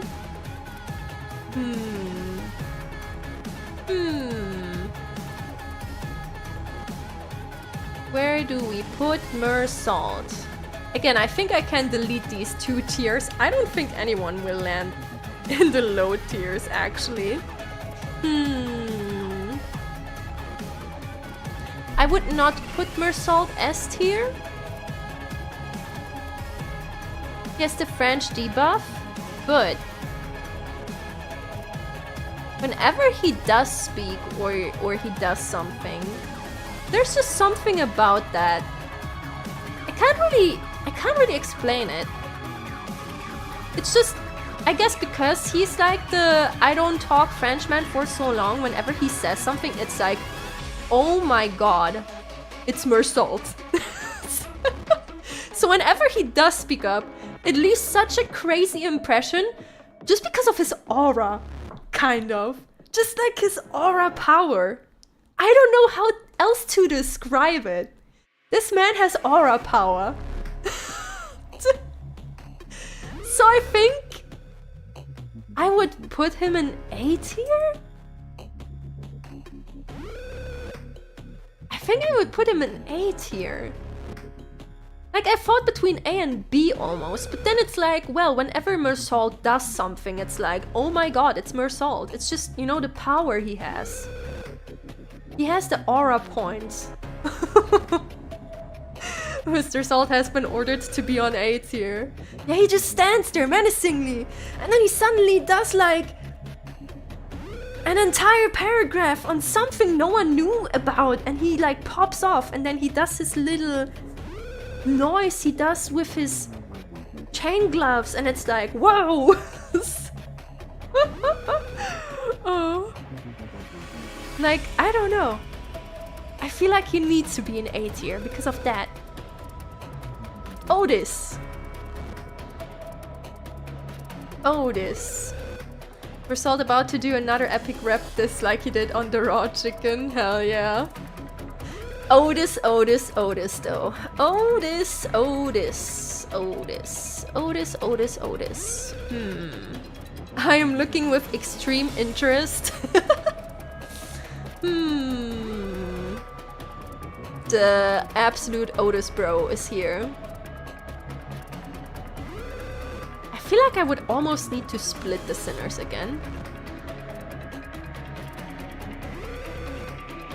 I feel like I would almost need to split them and like move those two down a bit so I can separate them a bit further. But Otis. I hated her at the start. Oh my god. There was a point where Otis does this double crossing thing when talking a lot, where she like almost does bootlicking and then you turn around and she's like, haha, that dumb bitch. And you're like, whoa, okay. But she keeps doing it for so long that at some point it's like, what is your issue? Like, I had a point where I kinda was like, oh my god, shut up, Otis. Stop being annoying. Putting you in D tier. However, I feel like recently it has gotten a lot better. I feel like when she adds something to the team, she often adds the same-ish stuff though. I feel like it's almost a tease. Cause it's like there's definitely something going on, and I feel like what's going on is great, but they can't spoil us. So they don't really use it, they just hint at it. She's an independent woman with great loquacious intent. Shut the fuck up! Shut up, you and your English major.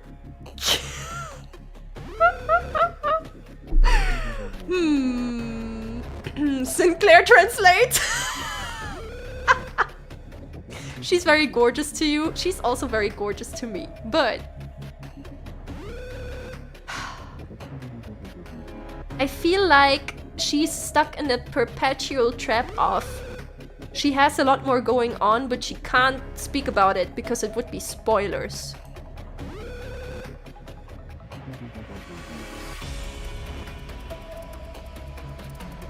So, how about this? How about this?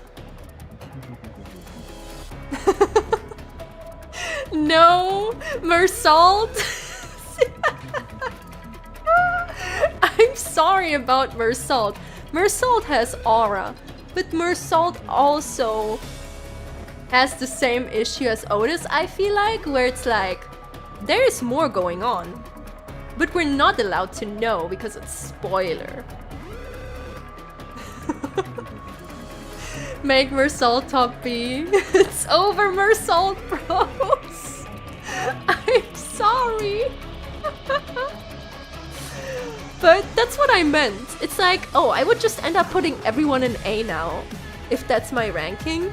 So I have to put those two into C, and so I can put these two in B, and those can reside here. Make our Frenchman top B tier. He is in B tier at the top.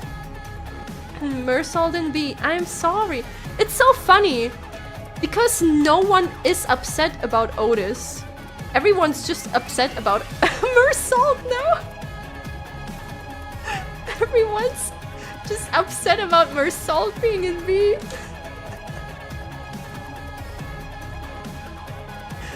Would you be happy if I do it like this? Mersault bros, are you fine with this if I put him back? Yes. Okay. Okay. You know what? Mersalt can stay in A and Otis will comfortably sit in B. Perfection? Okay, there we go. We solved it. The trumpet stays at 1. I'm sorry, Nious. Just, you know, just keep going. You will see the truth sooner than later. But first, Rhodia. Rhodia. I like Rhodia a lot. She's like the gambling aunt of the team. She's the gambling mummy. I would almost say gambling aunt more than mummy. Mama Rhodia. She's like the gambling aunt.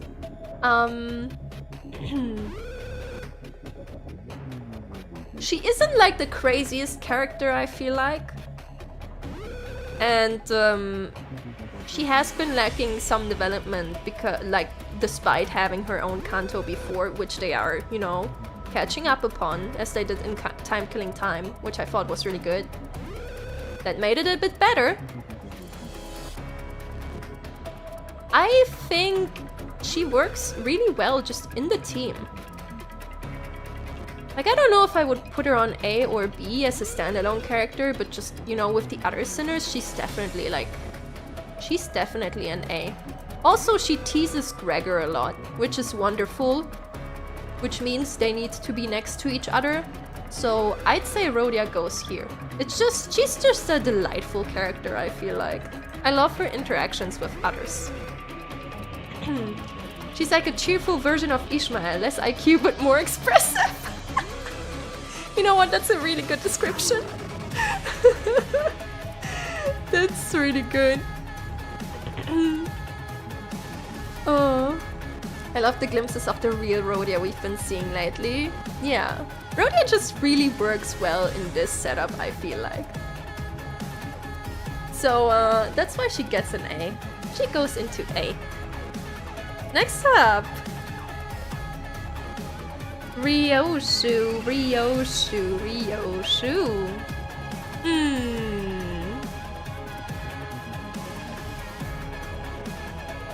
I'm kind of torn about Ryoshu. Ryoshu's language is like the most hilarious thing in the entire game. And I love the entire thing she has going on with Sinclair, where Sinclair can actually translate her abbreviations. It's so funny. She's such a good character to just have in this team again as well. And just for her language, I would actually love to put her in S, but I feel like she's kind of a one-trick pony at the moment, if that makes sense. She has abbreviations that are hilarious, and she likes murdering stuff as an art form. But other than that, technically we don't really know much about Ryoshu. We don't really know much about Ryoshu, and at least I feel like that. And she hasn't done that much more than being a funny character in these moments. She had a few, you know, insightful comments here and there. But other than that, technically she doesn't do much more yet. And I love her. But I feel like she needs more to her, so I could put her higher up. Like, she's hilarious, but I don't feel as connected to her as a character. Like, I wouldn't fight for her, I guess. Yeah, she had some interesting things to say here and there, which again are hints, but we can't spoil. And her gimmick is hilarious, but she hasn't done much other than that. Which is why I will put her in B, next to Otis. The small snippets we get of her, oh man. Yeah, that's the thing, right? What I meant earlier. Can change quite drastically when their cantos are released. There's definitely more going on, but we just can't talk about it yet. So, I wonder what this list will look like at the end of the game. I wonder about that. That would be funny to revisit. Funny that B is now hacked here. Oh my god, you're right. B is just a hacked here. Oh. 10 years, Limbus company!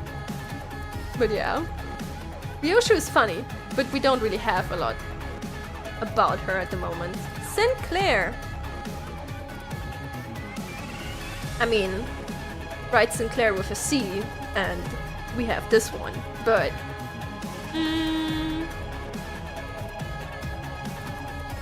I really felt for Sinclair in his Canto, and his Canto was really good. But... I feel like... at the end of the day, Sinclair's just still the kind baby boy. The baby boy that's a little bit too kind, you know? And that's most of his character. I love that he can, you know, talk to Ryoshu. That's so funny. They go great as team members together. He has become more brave since his Canto, that is true. But I don't know. I feel like he had his development and then since then he's just, well, he's just Sinclair. See, does that make sense? He's just Sinclair. And I love Sinclair and I want him to be happy. But he's just Sinclair. So I'm struggling between A and B. Sinclair asking Virgilius if he's going to be alright. Yeah. He's baby boy. He's a cutie. But besides his Canto, I don't feel much more than that, I guess. So, how about B for baby boy?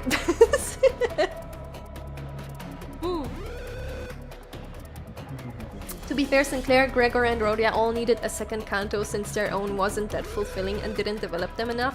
Only Rhodia received it, so it's gonna be hype when the other two get theirs. Yeah, I feel like they need another moment, I guess.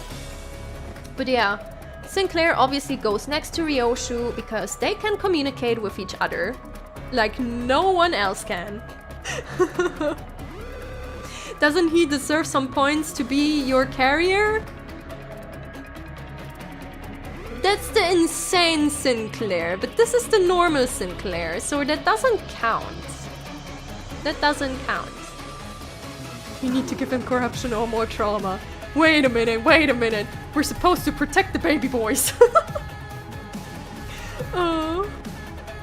Okay, now this is interesting.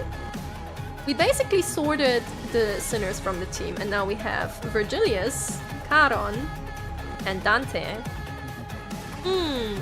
How do you even judge Dante? I feel like this is so hard to do. Yeah, Dante deserves like an own tier, I feel like. Do we just make it Dante? I feel like I can't really judge Dante. Dante tier?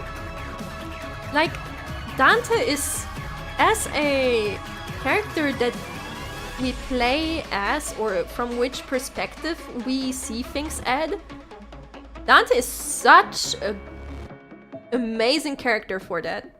I feel like they are handling Dante really well, because you feel like you're experiencing the story as Dante, but at the same time, they involve Dante so much that they still feel like their own character. Like, you can say this is Dante, but you still experience the story as Dante. And that is so well done. I don't know how to judge Dante. But also Dante did receive a lot of growth and had lines where I was like, whoa, this is a good character. But there's just so much to go through, I feel like, too. I don't know how to judge Dante. SSR Dante. Why don't we just... Dante. Just Dante.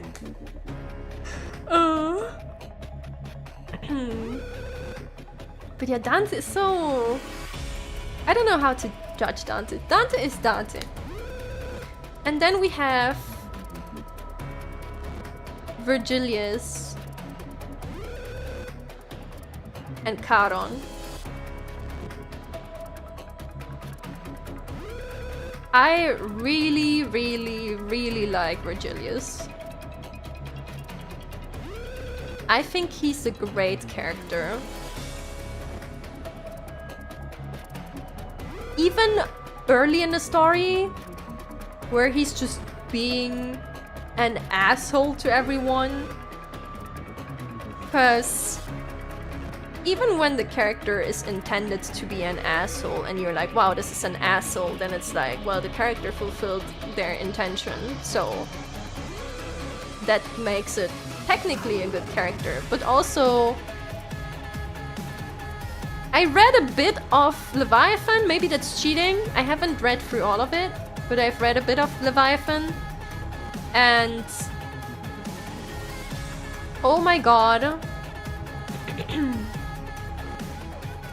The part in the story with the hunt, Virgilius appearing in the hunt, like how can this not the point where you just get so excited about the man being there? That was so insane, because the entire time he's being an asshole. But I think it shines through that he needs to be an asshole because of his role and whatever it is he's after with this job. But then comes a point in the story where even he cannot justify his assholerism, and he actually goes out of his way to help us. And it's so peak when this happens. I just really like him. That's not cheating, that's arguably the intended experience. Fair. Then I will include Leviathan and put Virgilius confidently into S tier. I mean, would you break your NDA for your coworker? Depends! Depends on the situation. Kinda hard to judge in a world like that, I guess. Not gonna lie, when he showed up in Canto 6, it was bone chilling how he was so nice and all. Dante, I am your guy. Dante, I will protect you. Yeah! That was so nice. And you know what? Because Virgilius is up there, Charon needs to be up there with Virgilius. Because vroom vroom. Just, you know, vroom vroom. Technically, I would put Charon in Dante tier. I don't know how to judge Charon, but Charon needs to be there, because Charon is also amazing in her own right. Yeah, Charon is super cute. Mephi is hungry, vroom vroom. You know what? I would put Charon into Dante tier. I would put Charon into Dante tier. There we go. Okay, this is my rating. This is my rating.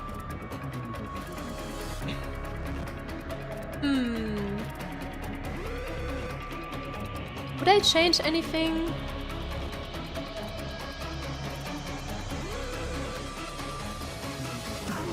Maybe this? Put Otis down here. Don't tell Nious. No, I think I would leave it like that for now. It has the chance to change very drastically, very quickly, depending on how the game goes forward, but I'd say that's my rating for now. I'm gonna save this. There we go. No thanks. Look away, Nious. Put Otis in C tier and you will trigger second trumpet. It's fine, Otis can stay there. To be fair, there isn't a character people hate. All of them are lovable and great characters. Yeah, I had points where I hated... Otis and Don. But they have redeemed themselves for me. So I can confidently say, okay, I don't hate anyone here. I genuinely like the entire cast. It's just some of them need more moments to develop and like catch up with others, but all of them are good. All of them are good. Okay. The next one. There we go. The next one. You hated their character, you didn't hate the way they were written. It's like hating a villain because he's evil. No, not really. I didn't like how they were written either. I thought that in the writing, like the way they were involved, they were annoying to me. Like there were points where I felt like, okay, them being annoying right now is getting too much, so that I'm actually annoyed at them. Like not just as in, wow, this character is annoying, but wow, it's annoying that this character has to be annoying again right now. This kind of annoying. But again, they kind of redeemed themselves, so that doesn't apply anymore. And once again, we're salted cheese his goal of being middle of the pack. True. True. Funny that everyone was neutral on Otis being B tier and riots when Saltman went down. Yeah, I thought that was hilarious. I adore how much you guys enjoy the Frenchman. I like your passion for Mersalt. Okay. Soundtrack, however, we will only rate the soundtracks of the boss battles. Because I would have to look up the other ones. Because they're only specific stage/boss themes. And I would like to rate the melee songs. And I also see that we have 5 songs and 5 tiers. So I think we should put 1 song into each tier. And just decide which ranking is which. What do you consider a boss battle? A battle with a boss that has a lot of HP and mechanics and is not just a very obvious mid-boss. There we go.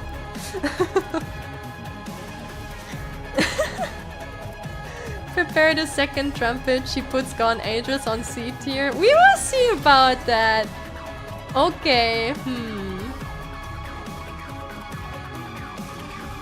Oh, actually, do we? Oh, we have In Hell We Live Lament here. Okay, so we're judging the melee songs now.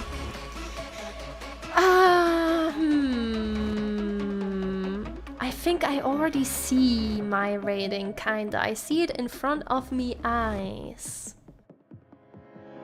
Let's start with S tier, because I'm pretty certain about my S tier, and you can totally disagree with me, but... Compass is S tier. I disagree with you. That's fine. Compass is S tier. Because I feel like all the songs are strong, right? But for this chapter, this song is so crazy to me. Not just as like a theme song for the boss fight and for Ishmael, but also from a musical standpoint, okay? You have this entire... Like, the build-up of this song is crazy. You have this entire... Like, big part of the song where Momo sings low. Just, you know, in a low octave. And then, when the, like, climax hits, and she goes, like, an entire octave higher and has these harmonies and everything, like this chorus feel, and just blasts it with the high notes and just screams it out with like all this emotion. It's like, whoa, it's so crazy. It's so good. And like, it doesn't last long. The high part doesn't last long, but I think that adds to it because you have this massive build-up and then she blasts out these high notes and then it ends. It ends and it like goes down with the high tide, low tide thing. That's so good. Like, even if you just listen to it as a song itself, it's so good. The way it was used in the boss too, yeah. And the guitar, yes, the guitar! Holy shit, the guitar in the song is so good! Ooh. Yeah, we're rating the melee songs right now. For me, Compass is the weakest melee song. Whoa, okay, that is a very different opinion. I loved Compass. Like, I almost contemplated at the start if it's too short for me, but I feel like the more I listen to it and the more I think about it, having the short high part adds to it. And I also like, maybe I'm biased because of that, but I read a tweet about the intention of like screeching it out like a whale at the end. And I thought that was so cool. Slander, blasphemy, heresy unbound. Synlex turn on trumpet too. Oh my god. No, Compass is so strong for me. I love Compass. Okay, now we have to think about what to put in A, because every song just gets one tier. Every tier gets one song, because we have exactly 5 here. Oh boy, someone will hate me. I will be hated.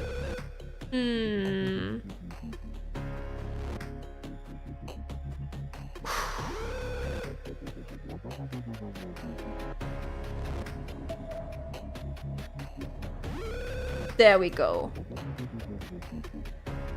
There we go.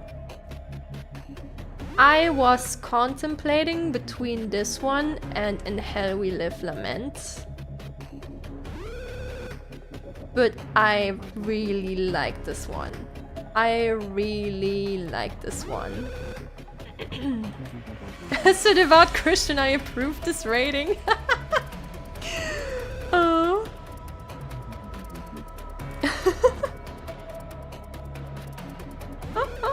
As a song, that's fine, but it's S when you're playing the game, right? I mean, when playing the game, all of them are S. All of them are S when playing the game. But if we have to put one in one tier each, then I would put Compass as S.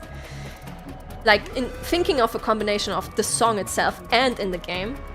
And then I put this one on A because the chorus, hello, the chorus is just so crazy. And the way the song changes in the game is also crazy.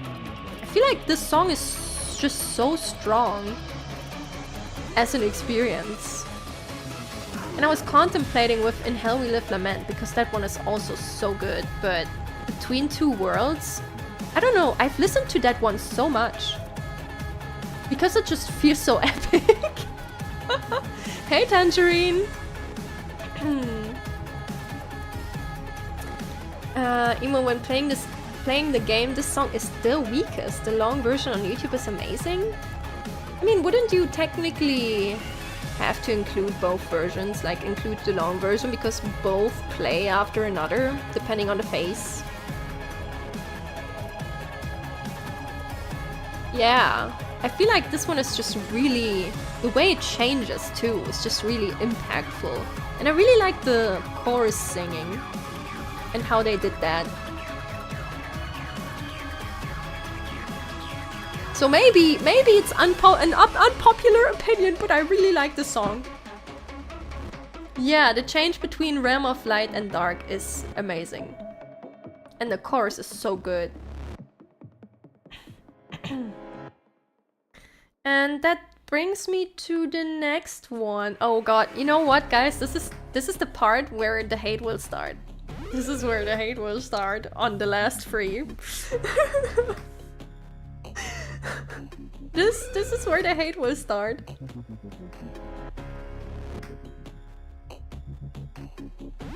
In hell we live lament.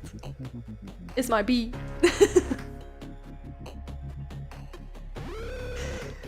Is my B. Unsub, no way. And then we have not gonna lie base. I see. The opinions are starting to, you know. The opinions are starting. In hell we live lament should be S tier. But I wouldn't put it over Compass. That's why it has to be B. Again, I'm just putting one for one tier each. Ideal bros done dirty yet again. I see the signs. Whoops. Aww. Keyhow with melee is absolute fire. Speaking of, let me put on the second warning after this one. I feel like this one is very strongly opinionated.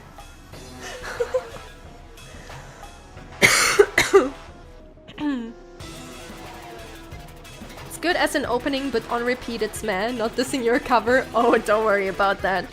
I kind of agree with that. I don't listen to the song that much because I feel like it's an I need to be in the mood song.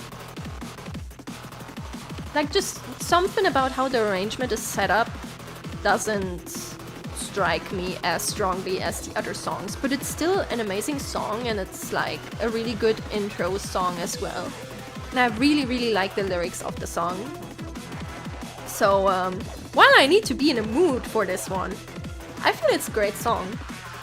And also the duet, Keyhow and Melee, I mean, come on. Come on!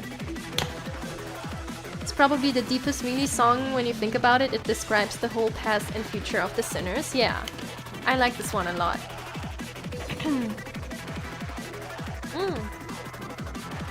Also, we haven't done the second stretch and hydrate, right? Everyone stretch.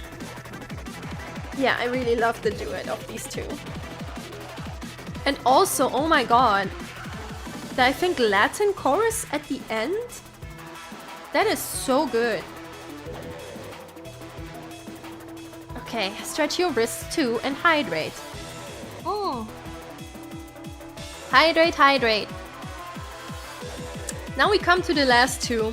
I think I'm already hated for the fact that they are the last two. So, which one is it gonna be? Which one is it gonna be?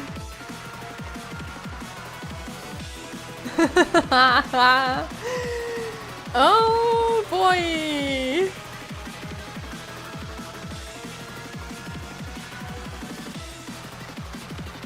Just put me out of my misery and do it.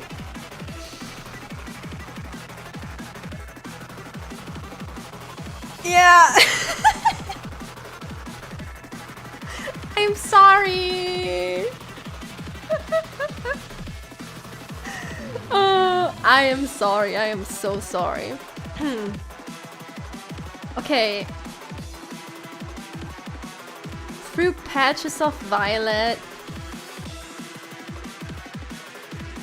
I think it's amazing because of the duet they're doing. Like the duet you have in there, I think is really strong. And I really liked it for the chapter. But it didn't really stick with me. It didn't really stick with me at all, actually. I don't know what it is about the song. But there's just nothing... Oh, oops, the music is not looping. Hold on. There we go. I don't know why, but just doesn't do much for me. I feel like in-game it's really good. It's really good in-game, but outside of the game I don't really listen to it because it feels like something is missing to me. Maybe it needs a bit more diversity or something. That's why this is my actual ranking.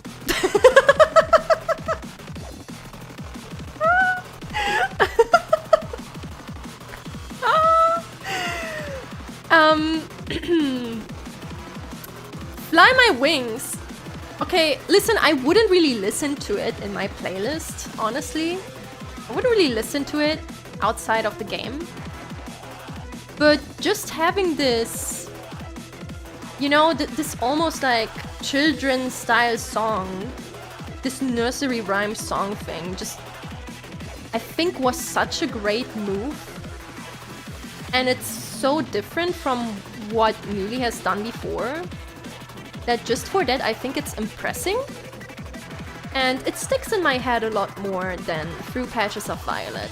I don't know what it is about Through Patches of Violet, but it just, I know it's a duet, and then it kind of stays in the same tone the entire time, so just not sticking in my head. It's really good for the chapter and the fight, like there it's amazing, but outside of that, I don't really listen to it at all. So, there we go. I'm unsubbing and clearing my cafe.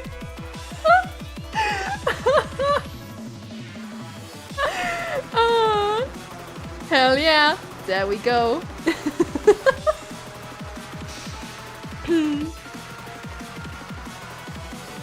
Also, I'm gonna say it, the game version of Patches of Violet is much better than the song version, because we get his voice and her voice divided, and then they combine later on.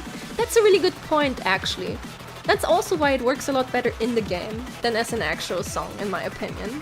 And there's just something lacking for me as an actual song. I would take out the whole wild hunt to your location. Hell yeah, let's go! Oh.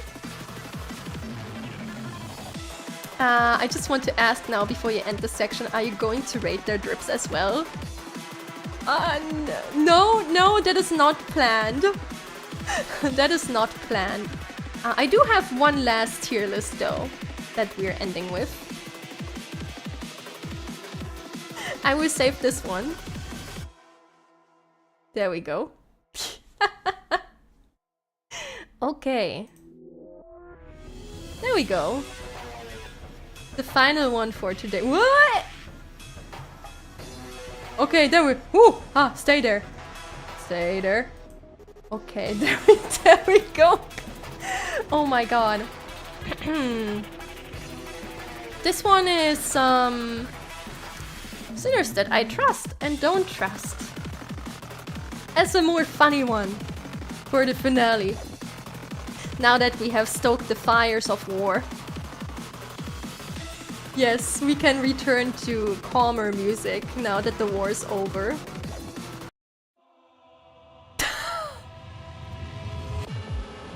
This music is kind of calm, isn't it?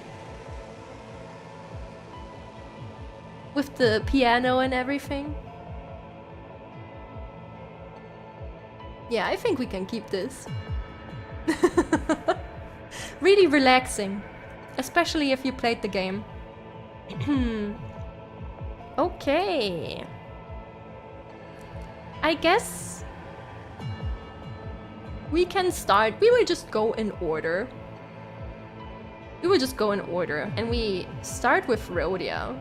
What do you think, guys? Ominous but more calm. Yeah, exactly. As calm as my soul being thrown into the brightness of flaming comfort. Perfect. Perfect.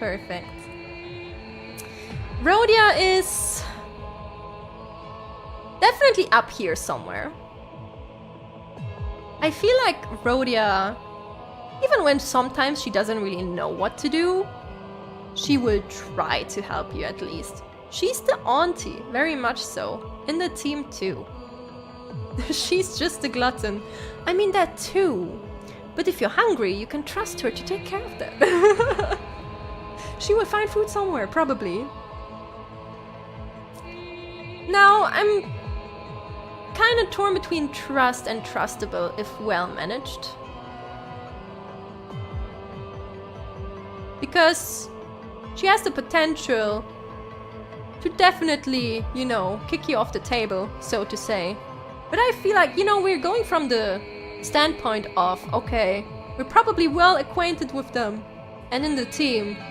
So I think if that's the case, she would take care of us.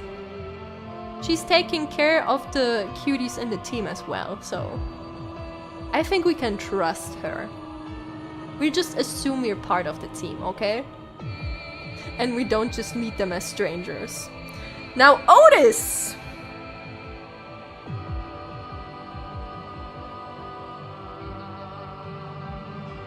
Otis sometimes has genuinely good, like, points and tries to at least have a plan. But there ain't no way I'm trusting Otis. So Otis is somewhere here. I feel like it's not even A, because Otis will turn around and insult you. Definitely. Now, if that's a requirement for the trust, definitely not. But I feel like sometimes she's trying at least to help. And has some points. So let's put her in sus. Yeah, she's that dangerous friend. She's at least a sus. Or a don't trust. Sus, don't trust.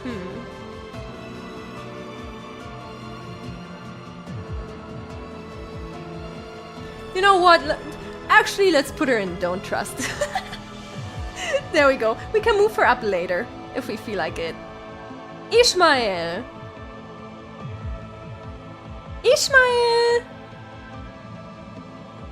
I feel like it's trustable if well managed. Because we all know what happens if Ishmael goes insane. You cannot trust Ishmael when she goes insane, because she goes big insane. All the other times, though, she has been pretty reliable, and she has also always been the only one who reads the pamphlets. And then it's like, why are you guys not reading the pamphlets? The answer is right here. So, she needs to be managed. Don't trust Ishmael when she goes insane. But other than that, I think she's trying.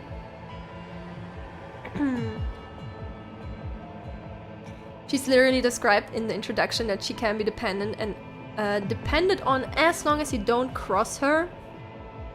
You mean Otis? I trust her more than Rhodia, to be honest. Yeah, I can see why. Actually, Rhodia can also have her bad moments. In that case, both would probably go here, but I feel like Rhodia, when she snaps, she just needs a moment to herself, and with Ishmael, you actually have to slap her out of it. So that's why you need to manage her. That's why well managed. Then we have Sinclair.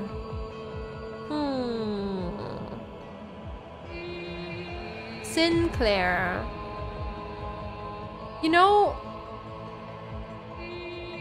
Sinclair is trying, but does Sinclair often have good points? No, I don't think Sinclair is sus. He's trying, he's nice.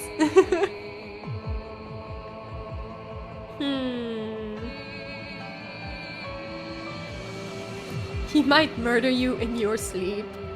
Nah, he wouldn't. Nah. He would explode on accident and then maybe kill someone on accident, but he wouldn't kill me in my sleep. Where do we put him though? I feel like he's too small to be trusted, if that makes sense.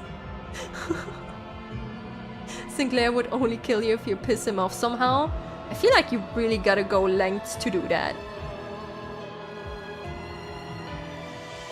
You know, Sinclair is trying his best. He can't always do his best, but he's trying his best, so I would probably put him in the middle. Now, if it was about gameplay, I would put him here.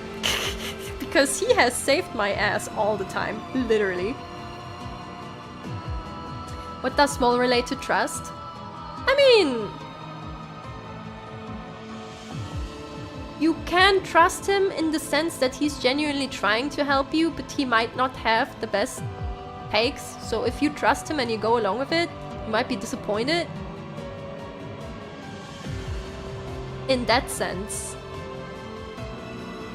I think you're confusing competency with trust. I mean, but doesn't trusting someone also, you know, kind of go a bit hand in hand with them? So it's dependability then? That's entirely different. I mean, I wouldn't think he'd stab me in my sleep. Not for me, at least. I mean, if we do it like that, then sure, there we go. I would trust Sinclair in that case. I would also trust Rhodia. I stay with the fact that Ishmael should be managed. And I don't trust Otis. I would put my trust in Faust. Faust also has the buff of, you know, being in a hive mind and everything, so... Faust has her task and she sticks to the task, and I feel like Faust will not abandon you or, you know, misuse your trust. Probably trust her the most, actually. You would not trust Faust? I understand why, but... as long as the goals align, I would trust her. Faust and Salt will never give you up, let you down. Oh, I will trust Faust. Which Faust? Both, actually. Now we have Ryoshu. Oh.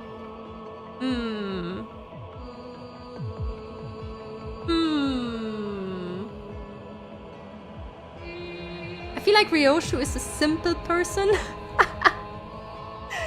So as long as you don't stand in her way, she will go along, but I would not put her in trust.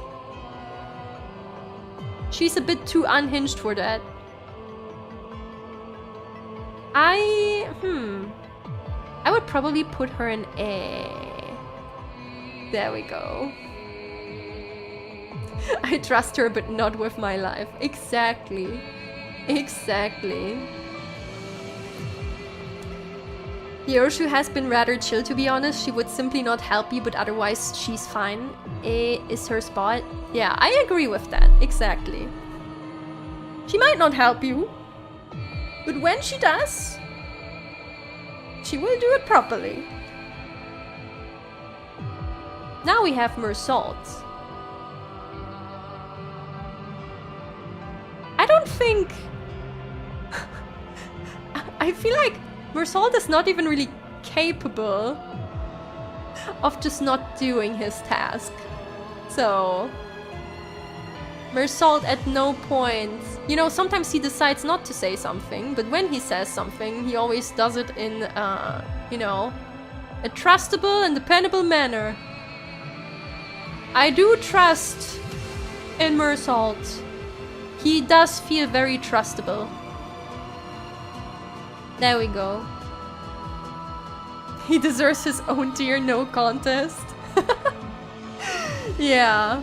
No, I don't see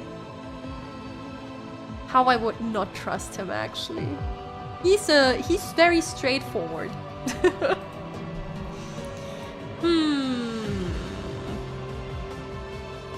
Heathcliff.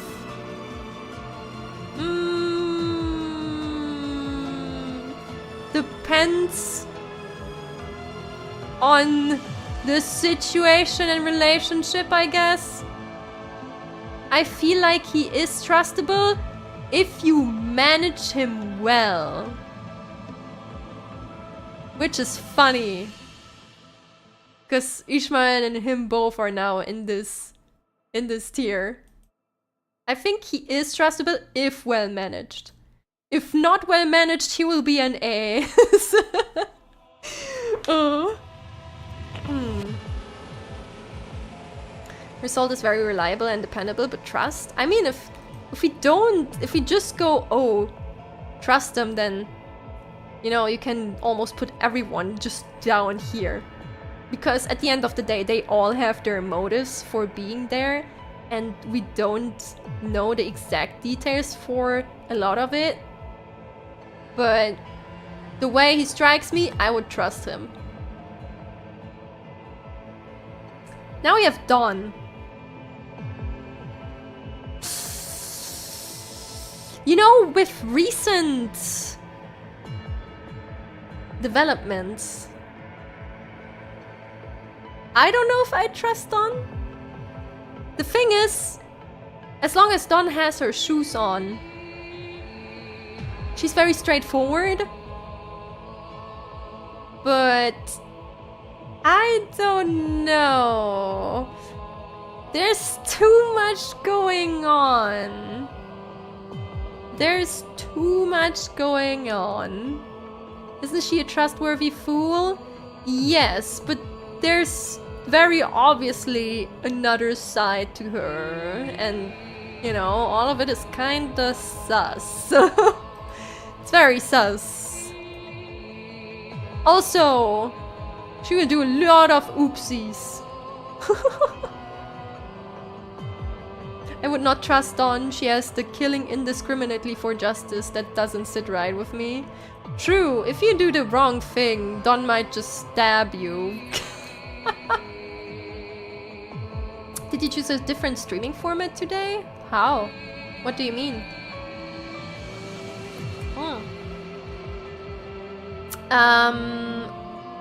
I got DFR off, yes. You cannot play back the video. It's because it has happened recently that people join and then they will figure out like a minute or so later that they have been delayed the entire time. So with DVR off, it ensures that you guys are caught up. Can't rewind the clock, exactly. So I'm trying DVR off today. But that's the only thing I really changed. Yi-san! I trust Yi-san. I feel like there's just no reason for him to do anything to betray your trust. Like at the start he's very, you know, he doesn't involve himself a lot at the start, but I feel like he has no ill intentions whatsoever. I don't see a scenario where he would like genuinely just betray your trust. Put him behind Faust. Might even put him above Faust. Because we don't know what Faust's hive mind thinks sometimes. But I don't think he would do anything, ever. Yeah, he just yaps. He's fine. Then we have Hong Lu.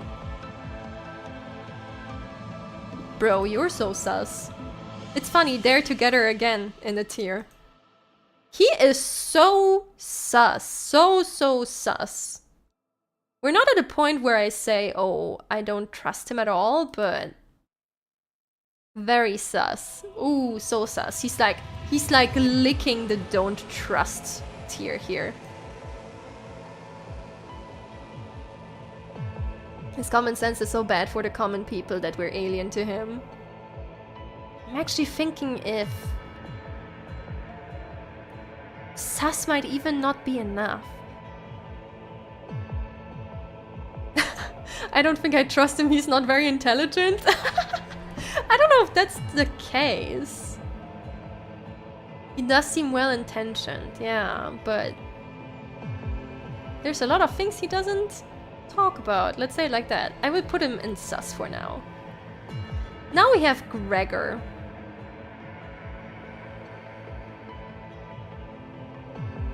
Gregor!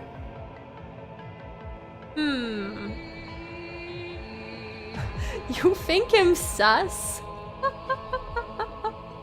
No, I think I would put him further up. Like, as long as you don't do anything to him. Gregor does seem like a rather, you know, trustable guy.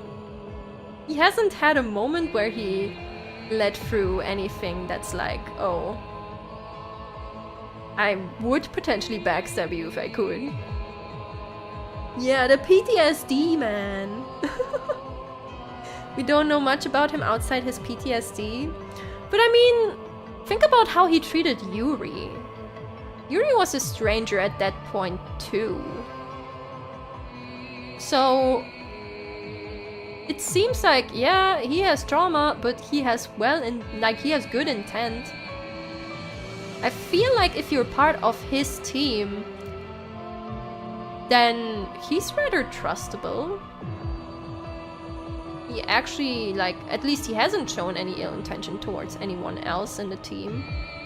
Or said anything that would be sus. That's how I feel, at least. Don't trust him, remember the Yuri skill check?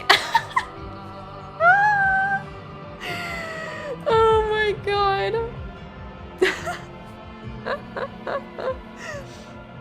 I scare I'm gonna trust him and he's gonna backstab me and it's gonna hurt most. Does he strike you as someone who might do that? Maybe I'm too trusting. You know, maybe I'm just way too trusting. Maybe I should move everyone a tier down. He will 100% betray you for his mom. Oh. I don't know about that. I don't know about that. I don't know if I agree with that. Saltmen do belong at the top. I trust the Saltmen. I agree with you guys. Gregor hates his mom.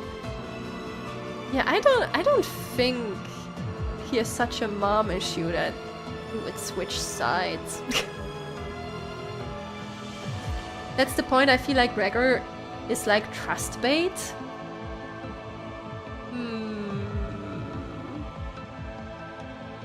I don't know.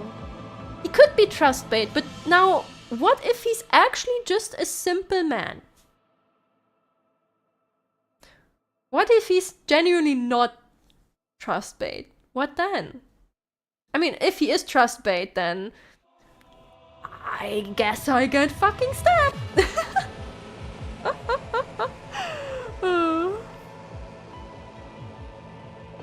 I guess I'm dead. His roach is a spy.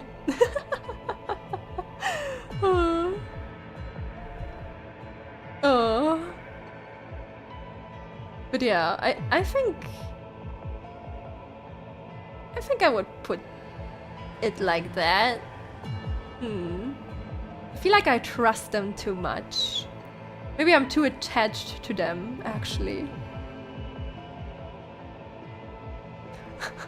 Maybe I'm just too attached. Also, yes, simple man is obviously an X aggregation. I'll be confident about Yi-Sang. And I think I leave it at that. The one I'm very confident about is Yi-Sang. But I feel like we also learned enough about him to, you know, have it laid open, how he thinks and everything. I would also trust Faust. There we go. And Mersault, I guess. The other ones, I'm not entirely sure. Move everyone down a tier besides Yi-Sang. Yeah.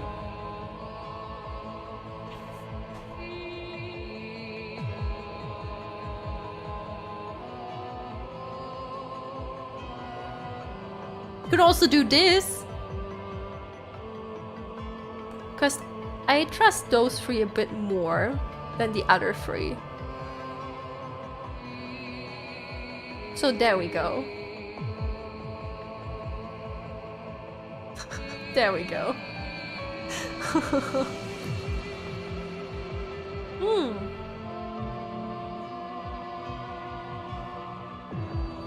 Do we clock it in?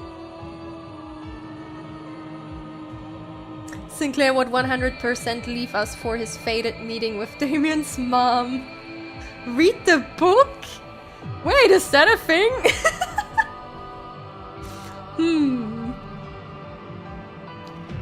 Seeing it in a text message sounds so weird. It is? Oh. Oh. Wait a minute. It is a thing? He likes Damien's mom in book? What the fuck?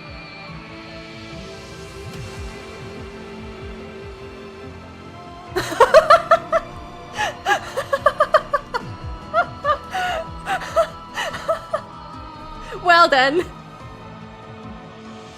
We can clock in this one. There we go. Okay. Okay. There we go. Oh. Well, that was critical information. Thank you, everyone. Oh. Holy shit. But yeah. It has been way longer than I anticipated this would take because, Cinnia Antimony has struck again. But I will call it a day for now. It was fun. It was also fun hearing other opinions. And you can try putting me on a stake, but I wish you good luck. Because I can teleport through your walls. Sin hates MILF Hunter. Oh. But yeah, I think I will post my tier lists on Twitter after the stream and then just see what happens. But yeah, thank you so much everyone for joining me today and giving your opinions and sharing your takes. And I hope the trumpet didn't reach you from my takes. So have a good morning, day or night wherever you are. I will stream again on Wednesday. I might stream an indie game about a witch, starting with the spooky season. But I will see. I don't have concrete plans. I can tell you that on Friday we will definitely play a horror game because spooky season, we need to. And somewhere along the way will probably also be Lobotomy Corporation, so we will see how this goes. I can't wait to get eaten by a poodle again. Anyway, thank you all for joining. Enjoy the rest of your day. And stay hydrated. Bye-bye. Wow.